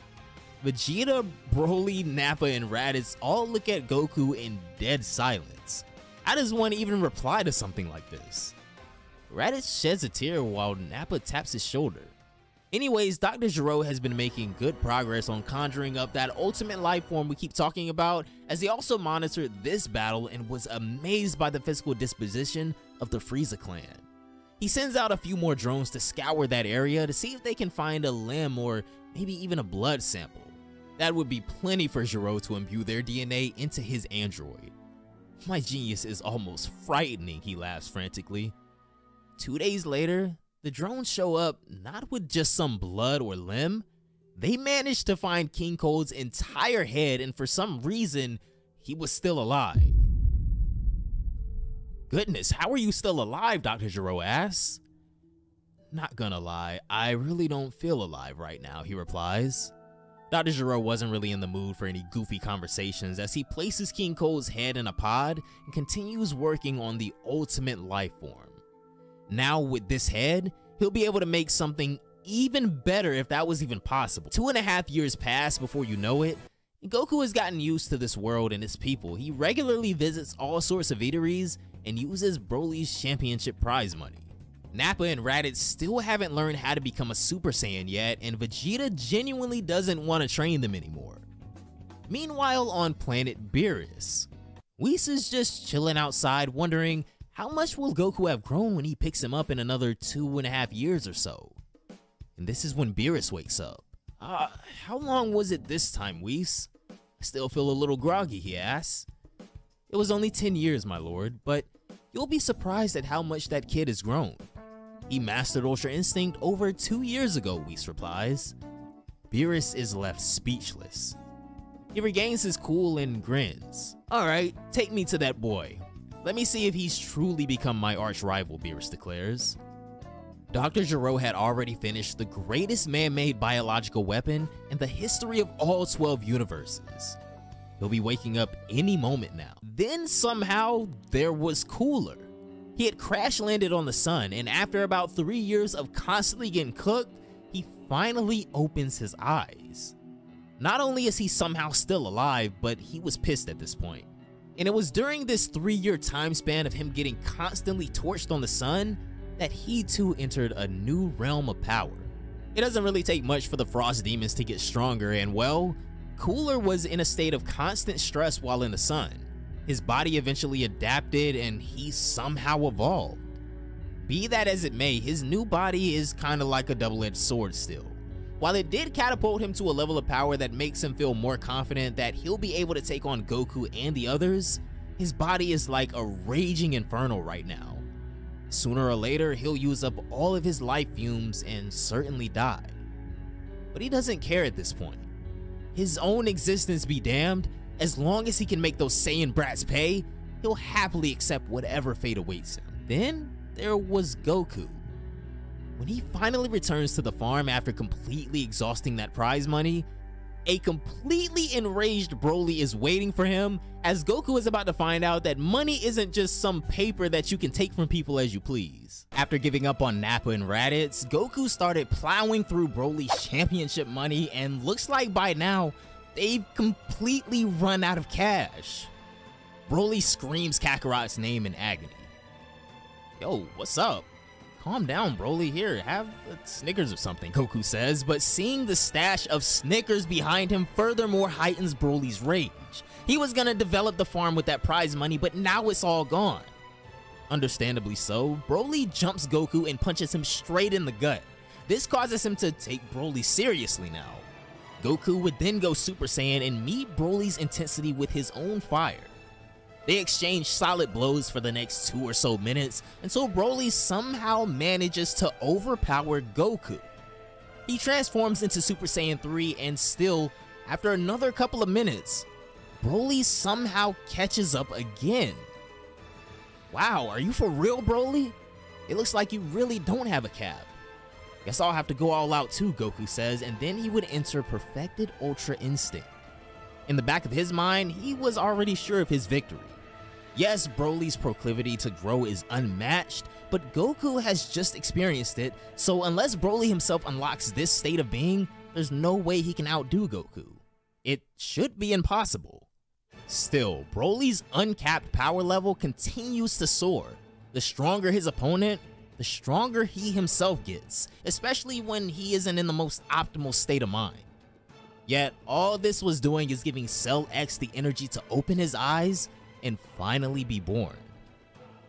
The energy receptors in Dr. Gero's lab are translating all of that energy into organic life force for Cell X, and then, right when Broly unleashes another ripple of power, conjures up an energy blast and throws it at Goku, someone appears between them and casually flicks it away. It's Beerus. Whis and Beerus have finally arrived. Coincidentally, Beerus' tiny gesture and Cell X's awakening happened at the same time. Impressive. Are these kids really just teenagers, Whis? Beerus asks. Yes, my lord. Based on their biological age, all of them are still around 14 years old. If you'd have been a bit more patient, you would have been able to actually have a worthy opponent, Whis replies. Yeah, I know. Listen, my instincts woke me up. This only ever happens when something requires my attention, so I'll be going back to sleep once that's taken care of, Beerus states. Seeing him just appear here out of nowhere and flick away that previous attack, Goku was perplexed. He doesn't know what to think. I mean, this is the guy who gave the orders to destroy Planet Vegeta after all. In a complete fit of fury, Broly plunges forward and takes a swing at Beerus, but he just neatly dodges it and gives him a spanking just like he did Gotenks. This was enough to bring Broly back to his senses. Subsequently, Cell X breaks out of his pod, looks around, and takes a massive breath. By this point, they were still unable to perceive his existence, but this breath implied that he had finally been born, and therefore, the universe had no choice but to acknowledge him. Immediately, Beerus, Whis, Goku, and Broly look in the direction of the South Pole. A moment ago, it was all fine, but now a stupendously potent source of energy has just appeared out of nowhere. This catches them off guard. And the reason Dr. Gero isn't seen making a ruckus or celebrating when Cell X wakes up is because he's already lying on the ground, lifeless. It's not just him either. All of the life forms on Earth and beyond, doesn't matter if we're talking about Goku or someone like Pilaf, maybe even Kami, every single individual is affected by Cell X's birth, but not everyone survives. Unfortunately, all of the normal humans died instantly. Goku and Broly felt the massive pressure, but they were able to stay in control. Vegeta felt like he was thrown into the washing machine, but he also retained his consciousness. Nappa and Raditz, however, couldn't. They died as well. It's safe to say that outside of Goku, Broly, Vegeta, Kami, and of course Mr. Popo, all of the inhabitants of Earth died the very instant Cell X was born. Interesting. What do you think happened, Whis? Someone killed pretty much the entire planet without lifting a finger, Beerus says. Yes, but for some reason, I still don't sense any malice from anyone. You think this was a mistake, Whis replies? Wait, it's true, isn't it? Within a second, most of the life from this planet was wiped out. Goku clenches his fist and continues. The food on this planet was unlike anything else in the universe. Whoever did this, you will pay with your life. Beerus wasn't interested in most of what he just said, but Goku's statement about food definitely caught his attention. Then there was Golden Cooler, who was currently outside of the Earth's atmosphere, but for some reason, he couldn't help but feel his father's presence there. He could tell something weird was going on. Somewhere else, Vegeta looks at the corpses of Raditz and Nappa with dead, silent eyes. Maybe if this was a different reality, he wouldn't have cared so much, but they spent their entire lives together, and for the past 2 years, he gave everything to teach them the art of becoming a Super Saiyan. Vegeta kicks a pebble lying on the ground and says, "If only you'd figured out how to become Super Saiyans, you'd still be here." He then uses Energy Blast to create 2 graves and buries his 2 friends. What's done is done, and Vegeta also heads over to the farm next, but what about Broly? The first time he thought his adopted parents were dead, he went Super Saiyan. In fact, the reason he got so upset at Goku for spending the prize money is because he was going to use it to rebuild the farm for them. So now, as he can no longer sense their energy, Broly seems distraught. Everyone has channels in their body that limit the flow of energy so that an individual can stay sane, but all the channels within Broly's body snap. An ungodly amount of energy begins to flow throughout and fluctuate. His very heartbeat changes the weather. Whis and Goku did want to step in, but at the same time they didn't. They were just as interested in what was going to happen to Broly next as they were concerned. But all of their anticipation goes down the drain because Broly's 14-year-old body was simply unable to keep up.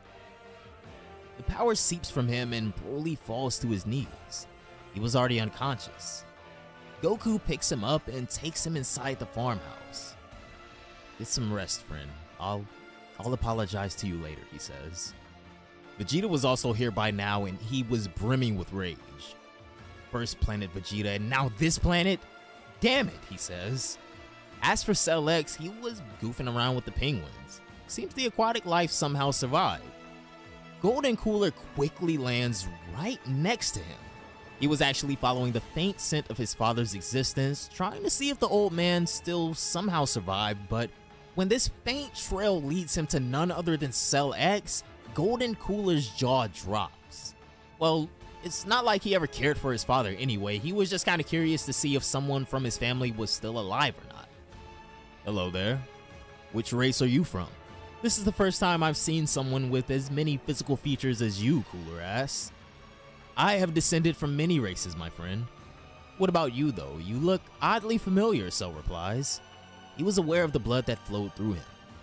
We're talking about energy from Goku, Broly, and Vegeta, Majin Buu's DNA, King Cole's genes, and a tiny amount of Beerus' destructive aura. He was a walking universal catastrophe. Goku, Vegeta, Whis, and Beerus would all arrive on the scene at the same time. Cell X knew they were coming, so he humbly asked the penguins to leave the area. Kakarot, look, that guy Cooler is still alive and, well, he's with this new guy who added billions to his kill count, Vegeta says. Step back, I got him, Goku states, and then he proceeds to enter Perfected Ultra Instinct again. I still can't get over how this kid already has Ultra Instinct down. He might as well be flashing it in my face, Beerus says. You know, my lord, you could also learn it if you actually tried instead of lazing around all the time, Whis replies. Ah, whatever, let's just see what these boys can do and what's up with this new guy. He seems like so many people all at once, Beerus says.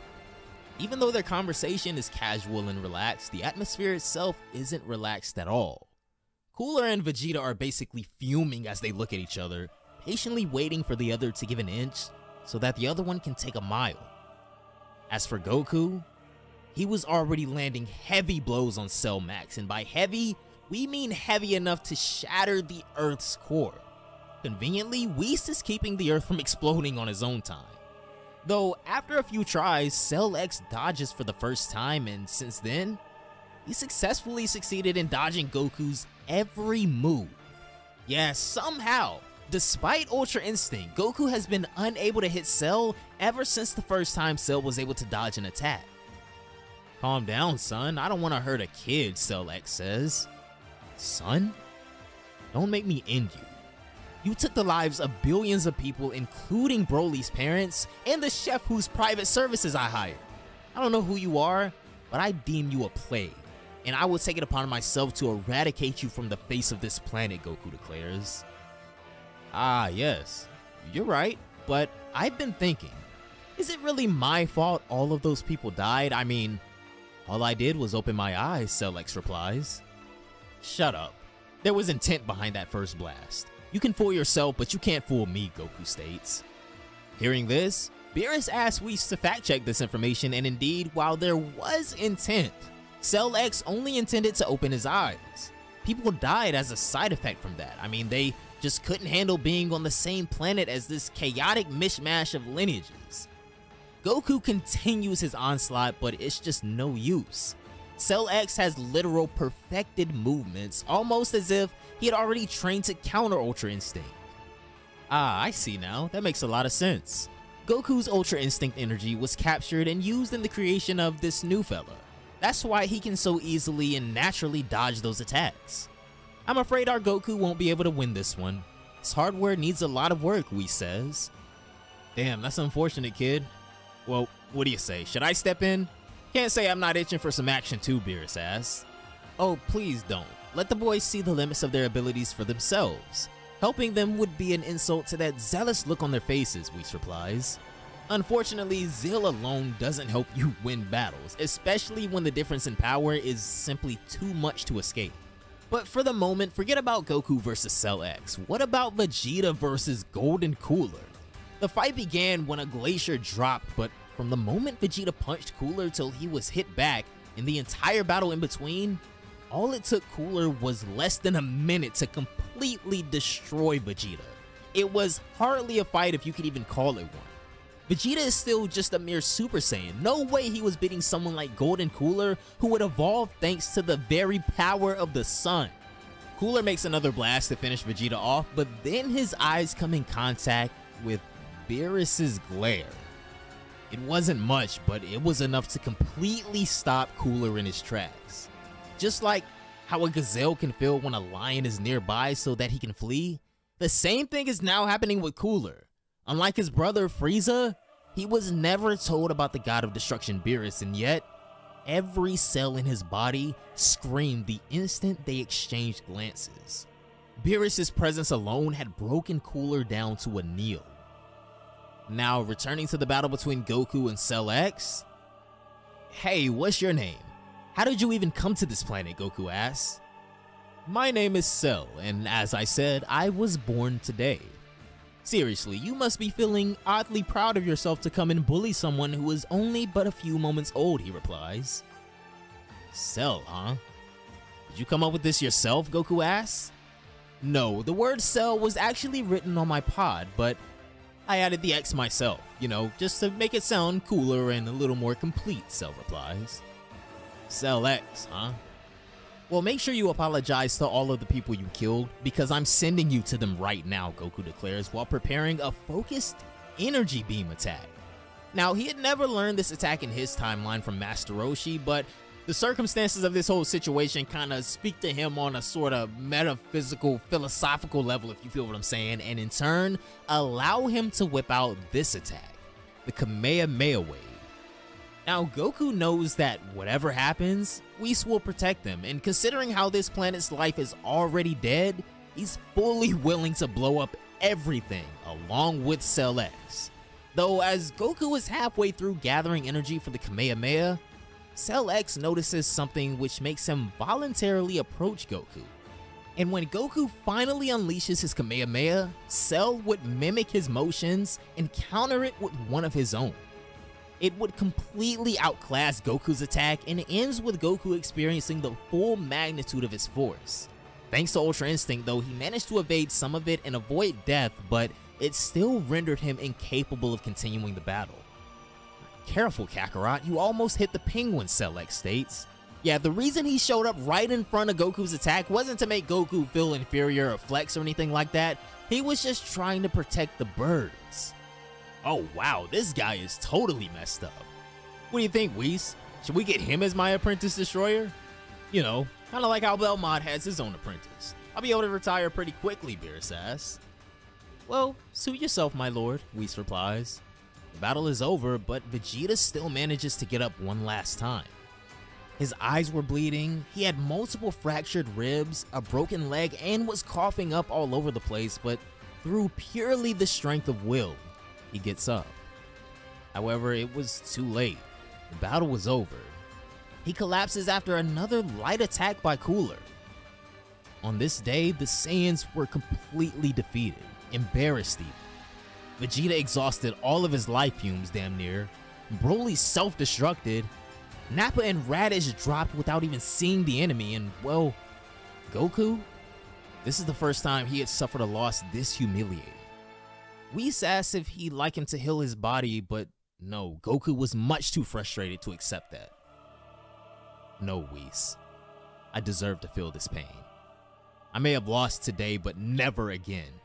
Listen, Cell, we will come back and we will kill you, Goku states, as he then succumbs to his wounds, blacking out, with the last thing he sees being the two pillars before him, Cell and Beerus. So, what now, Whis?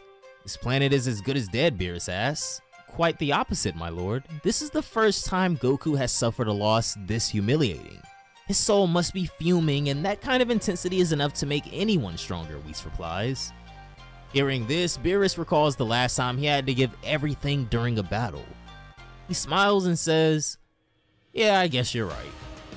Cell X looks at the lifeless bodies of Goku and Vegeta, and then, with a gloomy expression on his face, he says, I guess this too is the way of nature.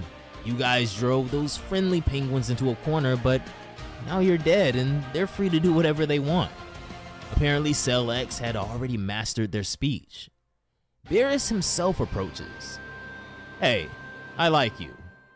What do you say about becoming my successor?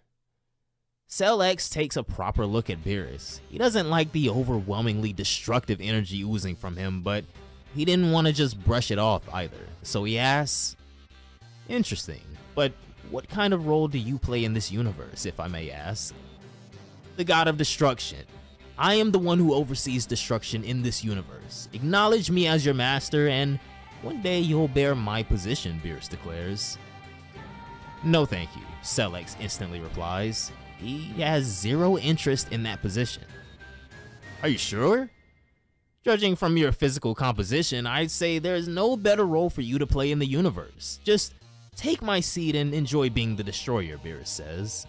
Destruction is not man's job. Nature destroys and nourishes whatever and whoever she pleases. You don't look superior to nature, so I would say no, Cell X replies.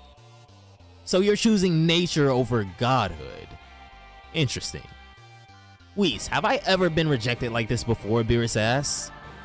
How about showing him your might, Lord Beerus, Whis would reply, and Beerus would smirk. Very well, kid. You'll soon understand which one is superior. Nature or the one who destroys it, Beerus says. Interesting. So you're going to destroy me, Cell asks? Sure, but it'd be such a waste. I'd rather we get along. Wouldn't you say, Whis? Beerus says. Come on, Lord Beerus. What kind of destroyer would just walk away from such blatant disrespect? Why not show him the power of destruction in all of its glory, Whis says. Cooler is also still conscious and watching this conversation play out. Alright, I guess you're right. Perhaps I got a bit too excited. Very well then, Cell X, you say you are. I'm gonna come at you with the intention of erasing your existence, Beerus states. In that case, you leave me no choice but to retaliate, Cell replies. The two of them take off and proceed to exchange blows. Cell was too raw and unrefined, probably because of Boo's DNA, but with each blow he tanks, he gets better and better. He was refining it on the fly. Their battle continues for the next 2 days, with neither side giving an inch, but by this time Beerus was getting bored. He was no longer interested in making him his successor, and he just wanted to get this over with by this point.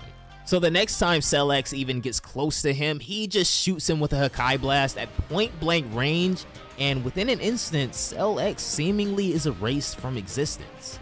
Well, that takes care of that, Beerus says, but he does immediately wonder if this was really a good move, but whatever. It's already too late. Cell X no longer exists, right? Beerus returns back to Earth and is ready to go back home with Whis as he says, guess I'll just have to wait a few more years. Let's just make this Goku guy my successor. He isn't too bad either, Beerus says. However, this is when something truly miraculous happens. Right before their eyes, a tiny little cell starts floating around. It starts evolving in size until Cell X is restored right back to his original state. What the? You knew something like this would happen, didn't you, Whis? That's why you told me to go all out, Beerus asks. Indeed, I wasn't quite sure, so I wanted you to test it out. It seems that Cell X can't be erased, or at least not the way you usually do, Whis says. What do you mean, Beerus asks. Listen closely and understand this, Lord Beerus. Cell X isn't just one individual. He is a collective amalgamation of billions or trillions even of tiny, almost invisible Cell X's, and here's what's most interesting about this. All of them have an independent consciousness. So unless you consider every single one of them and then use your Hakai, some of them are going to either escape or just be somewhere different. This one happened to remain on Earth while you were battling in space, get it? Cell X is essentially an entirely new race, Whis declares. Yeah, whatever. I'm going back to sleep. Let's go, Whis. I'll take care of this when I wake up again, Beerus says. Whis just laughs. The two of them leave Cell X and Cooler and go back to Planet Beerus. Alright, so what now, Cooler asks. I think I'll remain here with the penguins for a few days and then travel the world and eventually go out and search for friendly life on other planets. Yes, that's what I'll be doing. Feel free to join me, Cell says. Cooler thinks about it for a moment, realizes that nothing good would come if he goes along with Cell and decides to leave. His goal now is to resume his family's business and further increase his own strength, or else he'll eventually die by the hands of Cell X or even potentially Beerus. Time continues to flow and it's already been 2 weeks since Goku and Vegeta were defeated here at the South Pole. Even Cell X has left this frozen land and is currently in the tropics somewhere. At this rate, it's only a matter of time before they either succumb to their injuries or the cold. Meanwhile, at the farm, Broly gradually opens his eyes and sees the faces of two people. It's Kami and Mr. Popo. Goodness, you finally awaken, young man. Seriously, how the heck does one knock themselves out using their own power? You are truly a mystery, Kami says. Mr. Popo agrees. In his hand, we can see that he's holding a bag of sensu beans, and this seems to be the reason why Broly was finally able to wake up. He tries to explain what happened and also asks about Goku and Vegeta, but There was no need for an explanation. Kami and Mr. Popo saw everything happen from the lookout. Next, the three of them go to Antarctica and heal Vegeta using senzu beans as well, but as they're about to give one to Goku, he opens his eyes and spits it out. Thanks, old man, but let my body heal on its own. That's the least I can offer after suffering such humiliation, Goku says. Kami understands and then takes them all to the lookout. All the humans in the world are most certainly dead, but since Kami is a Namekian and Mr. Popo is a genie, they survived. Korn was alive too, and, well, hence the senzu beans. Look, I understand that you're the guardian of Earth and all, but that information isn't gonna bring everybody back. Broly's parents and all the friends I made during my food quests, even Nappa and Raditz, they're all dead. The dead can never be brought back, and it's all Cell X's fault. I'll kill him myself, Goku states. Well, that's where you're wrong, kid. We can bring them back. You guys just need to find the Dragon Balls, Kami says. Dragon what balls? What the hell are you talking about, old man? What do you mean we can bring them back, Vegeta asks.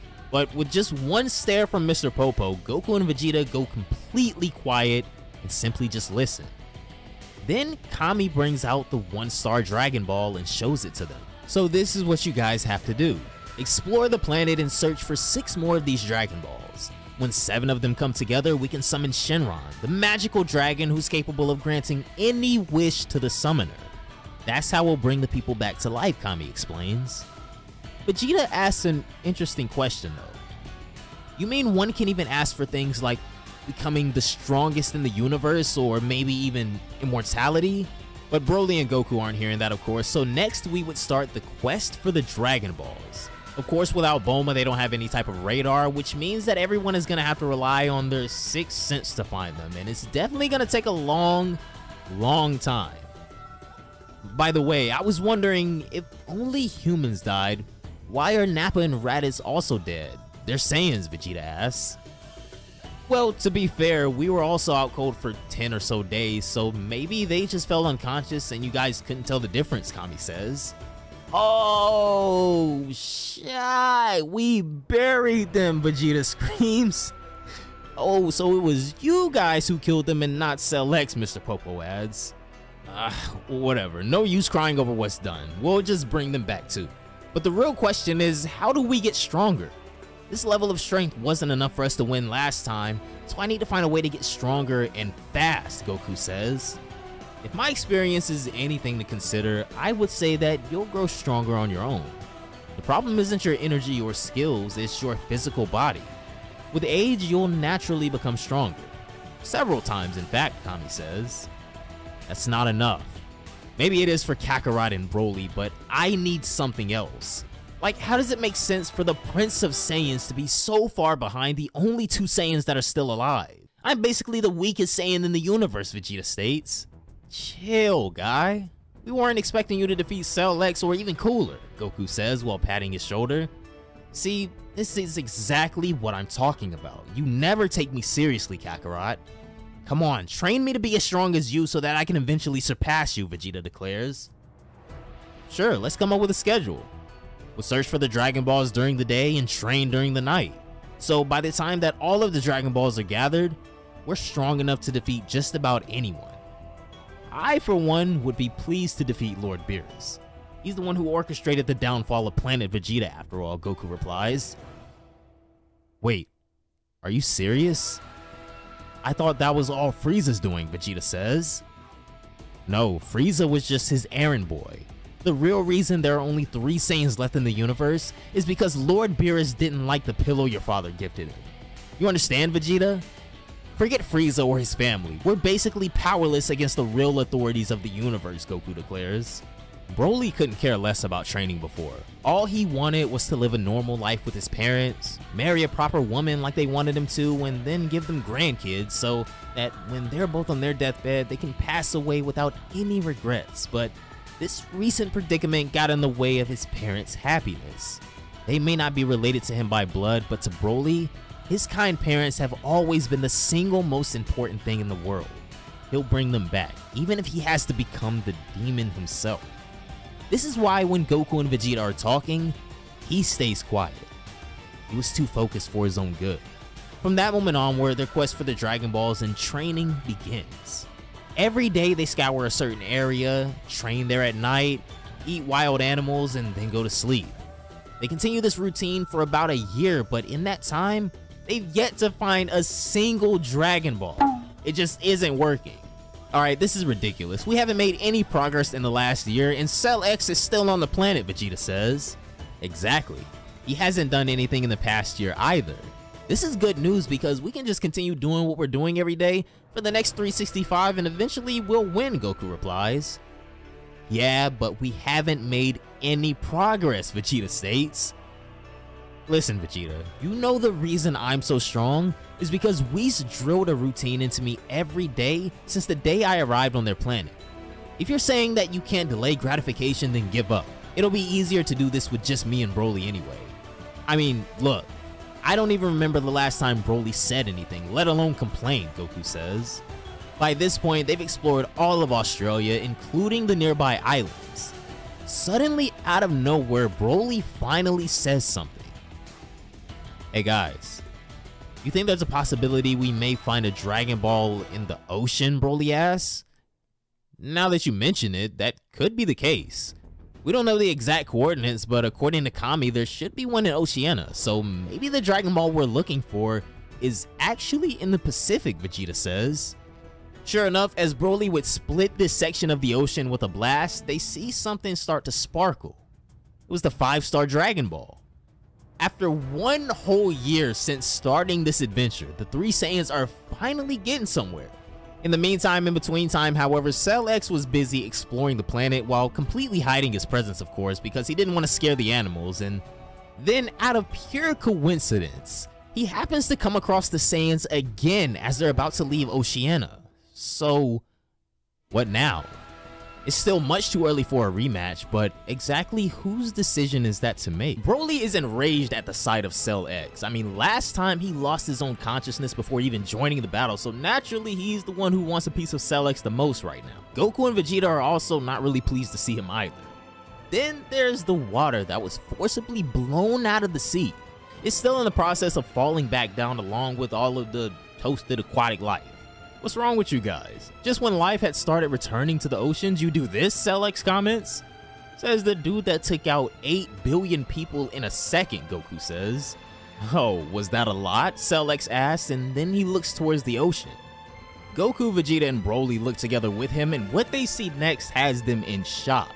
The aquatic life, all of the species that should have been dead because of Broly's outburst, are still alive.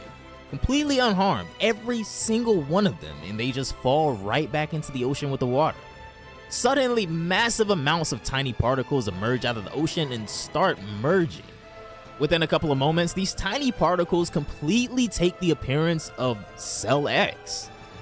Good job, Cell X tells the other Cell. The two of them then shake hands and merge into one being again. Tell me, what are you? Goku asked. He couldn't contain his curiosity anymore. He had never seen anything like this. Me? I'm the collective combination of a ridiculous, almost infinite number of tiny cells. Get it? Cell X? The value of X is unknown, and each one of us is capable of independent thought. As long as even one cell remains, our existence will continue forever, Cell X laughs. Hearing this, Vegeta catches on to something. Is the number more than 8 billion? 8 billion? Well, that's the amount of cells I sent after that cooler guy. Is that number a lot? Cell X replies. Goku, Vegeta, and Broly call for a group meeting real quick, huddle up, and discuss everything they know about this mysterious creature so far. What now? This guy sounds beyond invincible, Vegeta says. I guess you're right. Sounds like we'll have to kill just an ungodly amount of tiny creatures that we can't even see, but I don't know. I'm still gonna defeat this guy, Goku declares. This guy? More like we're up against an entire race. Forget it, Goku. Now, I'm not sure if Cell X is even to be blamed for all of those deaths anymore, Broly says. Exactly. I mean, it would be ludicrous to blame a newborn, wouldn't it? Cell X adds as he appears right over their shoulders. It just wasn't making any sense. There was no bloodlust or even negative energy oozing from Cell. Literally none. By the way, guys, I see the reason you blew up the ocean is to find that orange little ball, right? Well, here you go. Consider it a present from me. It has been a year since we last saw each other after all, Cell X says, as he then hands them 3 more Dragon Balls and takes off. He flies straight into the stratosphere, stops for a moment, decides to go check out the sun. No way. That happened, didn't it? How many Dragon Balls do we have right now, Goku asks. Well, 5 if we also include the one Kami and Mr. Popo are holding on to. Just 2 more to go and we're finally done, Broly says. Yeah, but these last 2 are going to be the hardest part. We'll have to scour the entire planet anyway because, well, these last 2 could be anywhere, Vegeta says, kind of killing the mood a little bit. They go back to the lookout to see if Kami has any clue as to where the last 2 Dragon Balls could be. Subsequently, Cell X is just observing the sun. So this is what caused that raging instability in that cooler guy. Glad I defused it before he would have blown up the entire planet without even realizing it, Cell X comments, and then he leaves. As for where he was gonna go next, well, wherever the universe takes him. He's driven solely by his own curiosity and appreciation.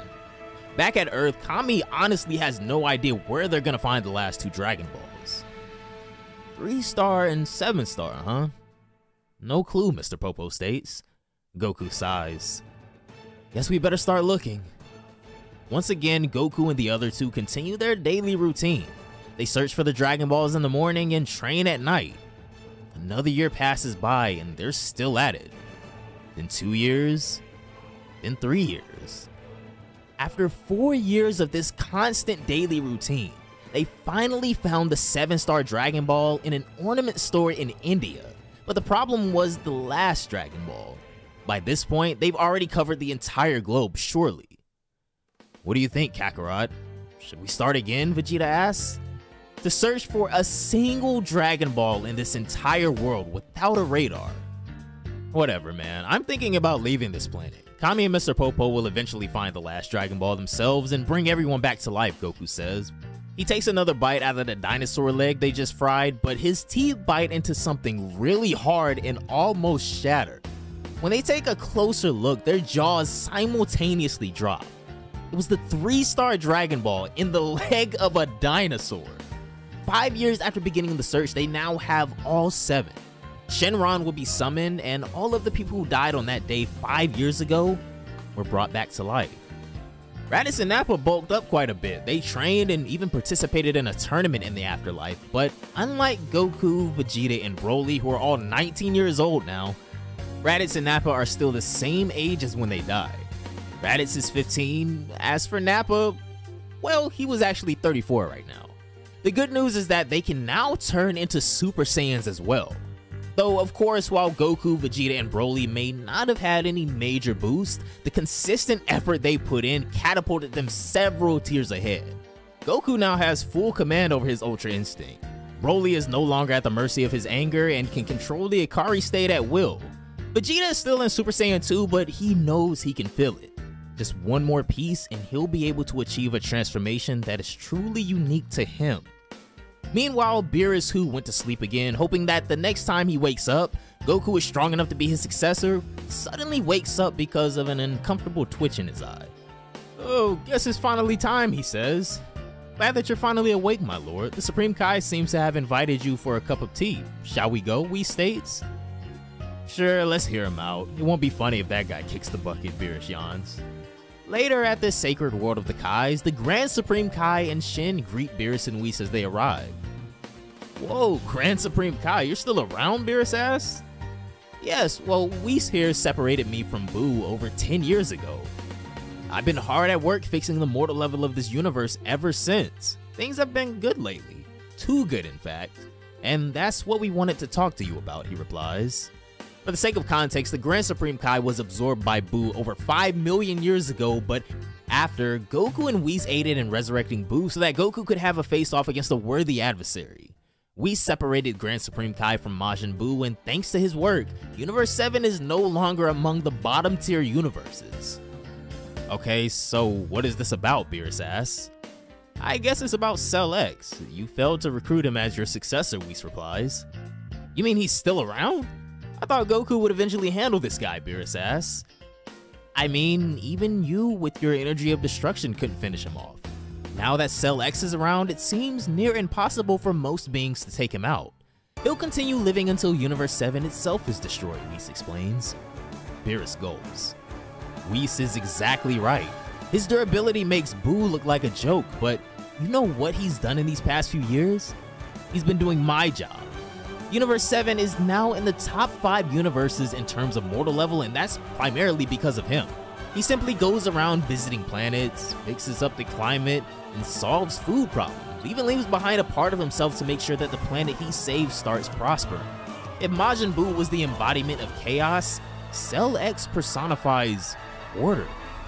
He's bringing order back to the universe in a way no one has ever done.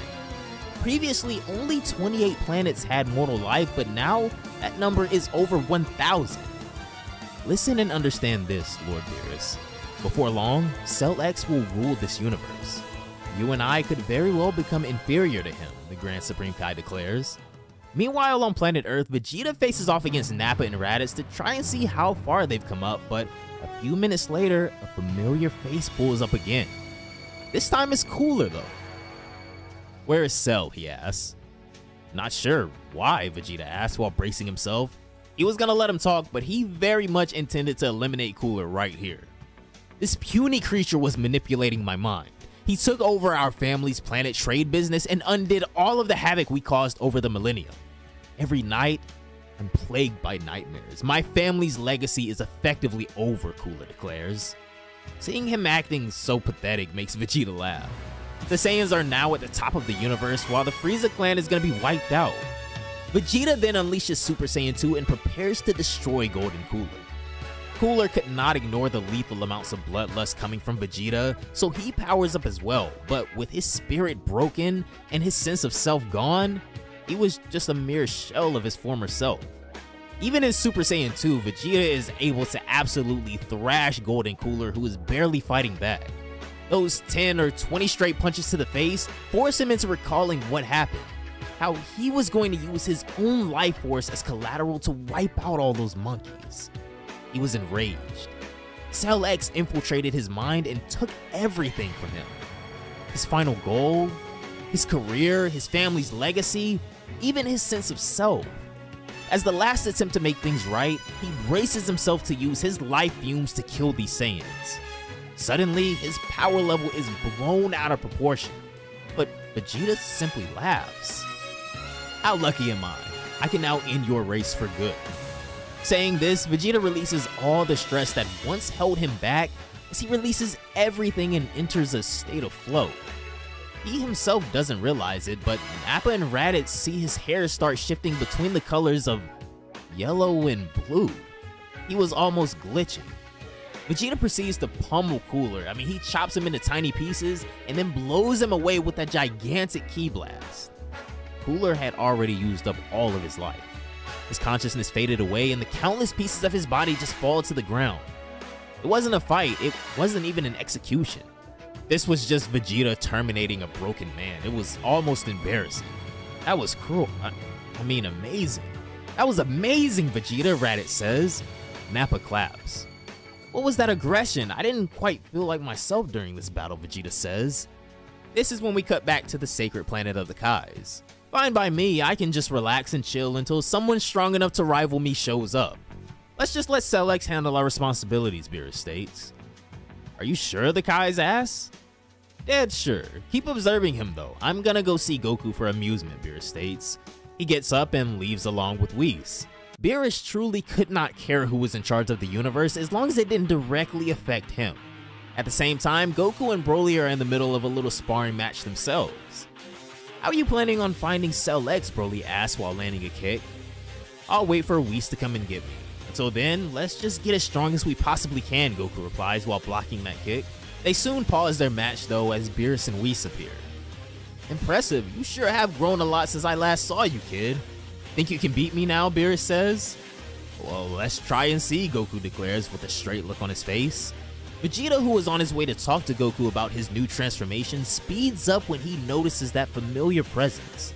He still remembers that the one who ordered Frieza to destroy planet Vegeta was him. Beerus looks from the corner of his eye and sees Vegeta straight up sprinting towards him.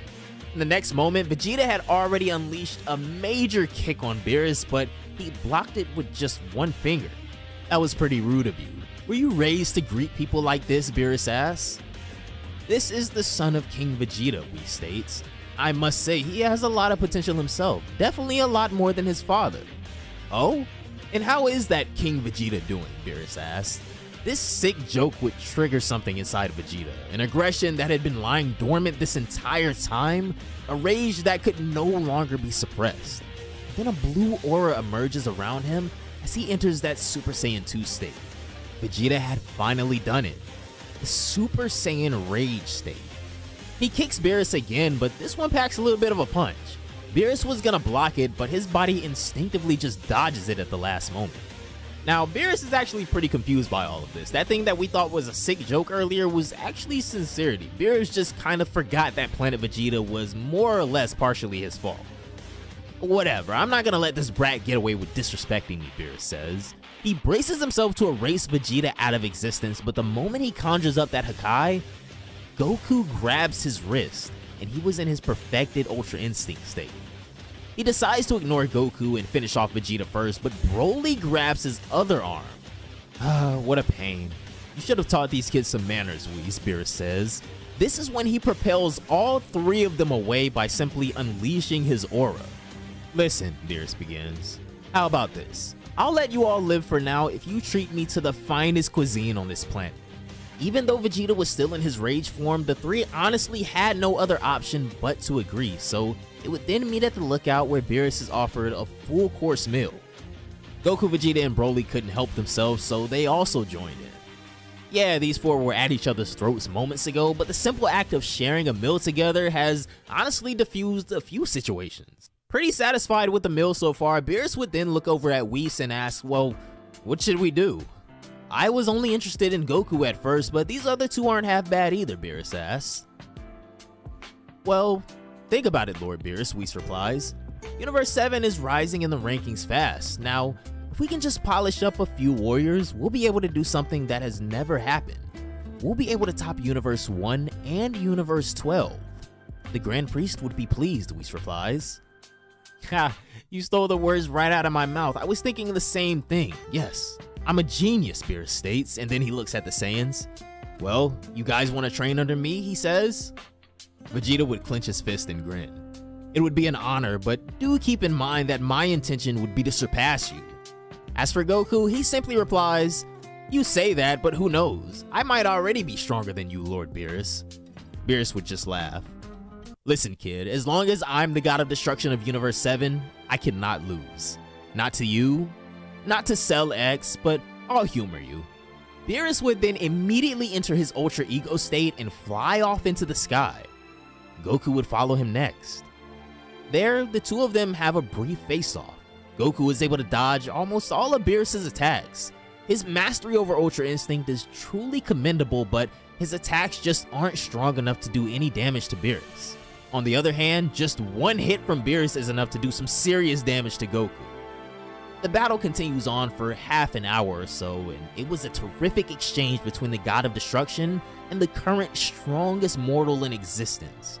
But Goku eventually runs out of steam and begins falling down into the atmosphere. His body starts burning, but Beerus would catch him and take him back to the lookout. Phenomenal work, Whis. This kid could take over my job any day, Beerus comments. He was delighted. Finally, interesting times. Beerus asks Broly if he wants to join them too, but Broly explains that he was going to take care of his adoptive parents, marry a proper woman, and give them grandchildren.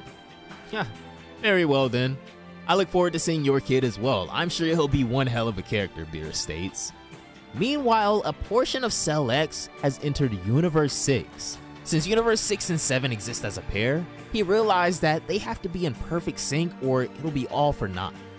Just like a virus, he was gonna spread far and beyond and bring each place he visits to his absolute optimal peak.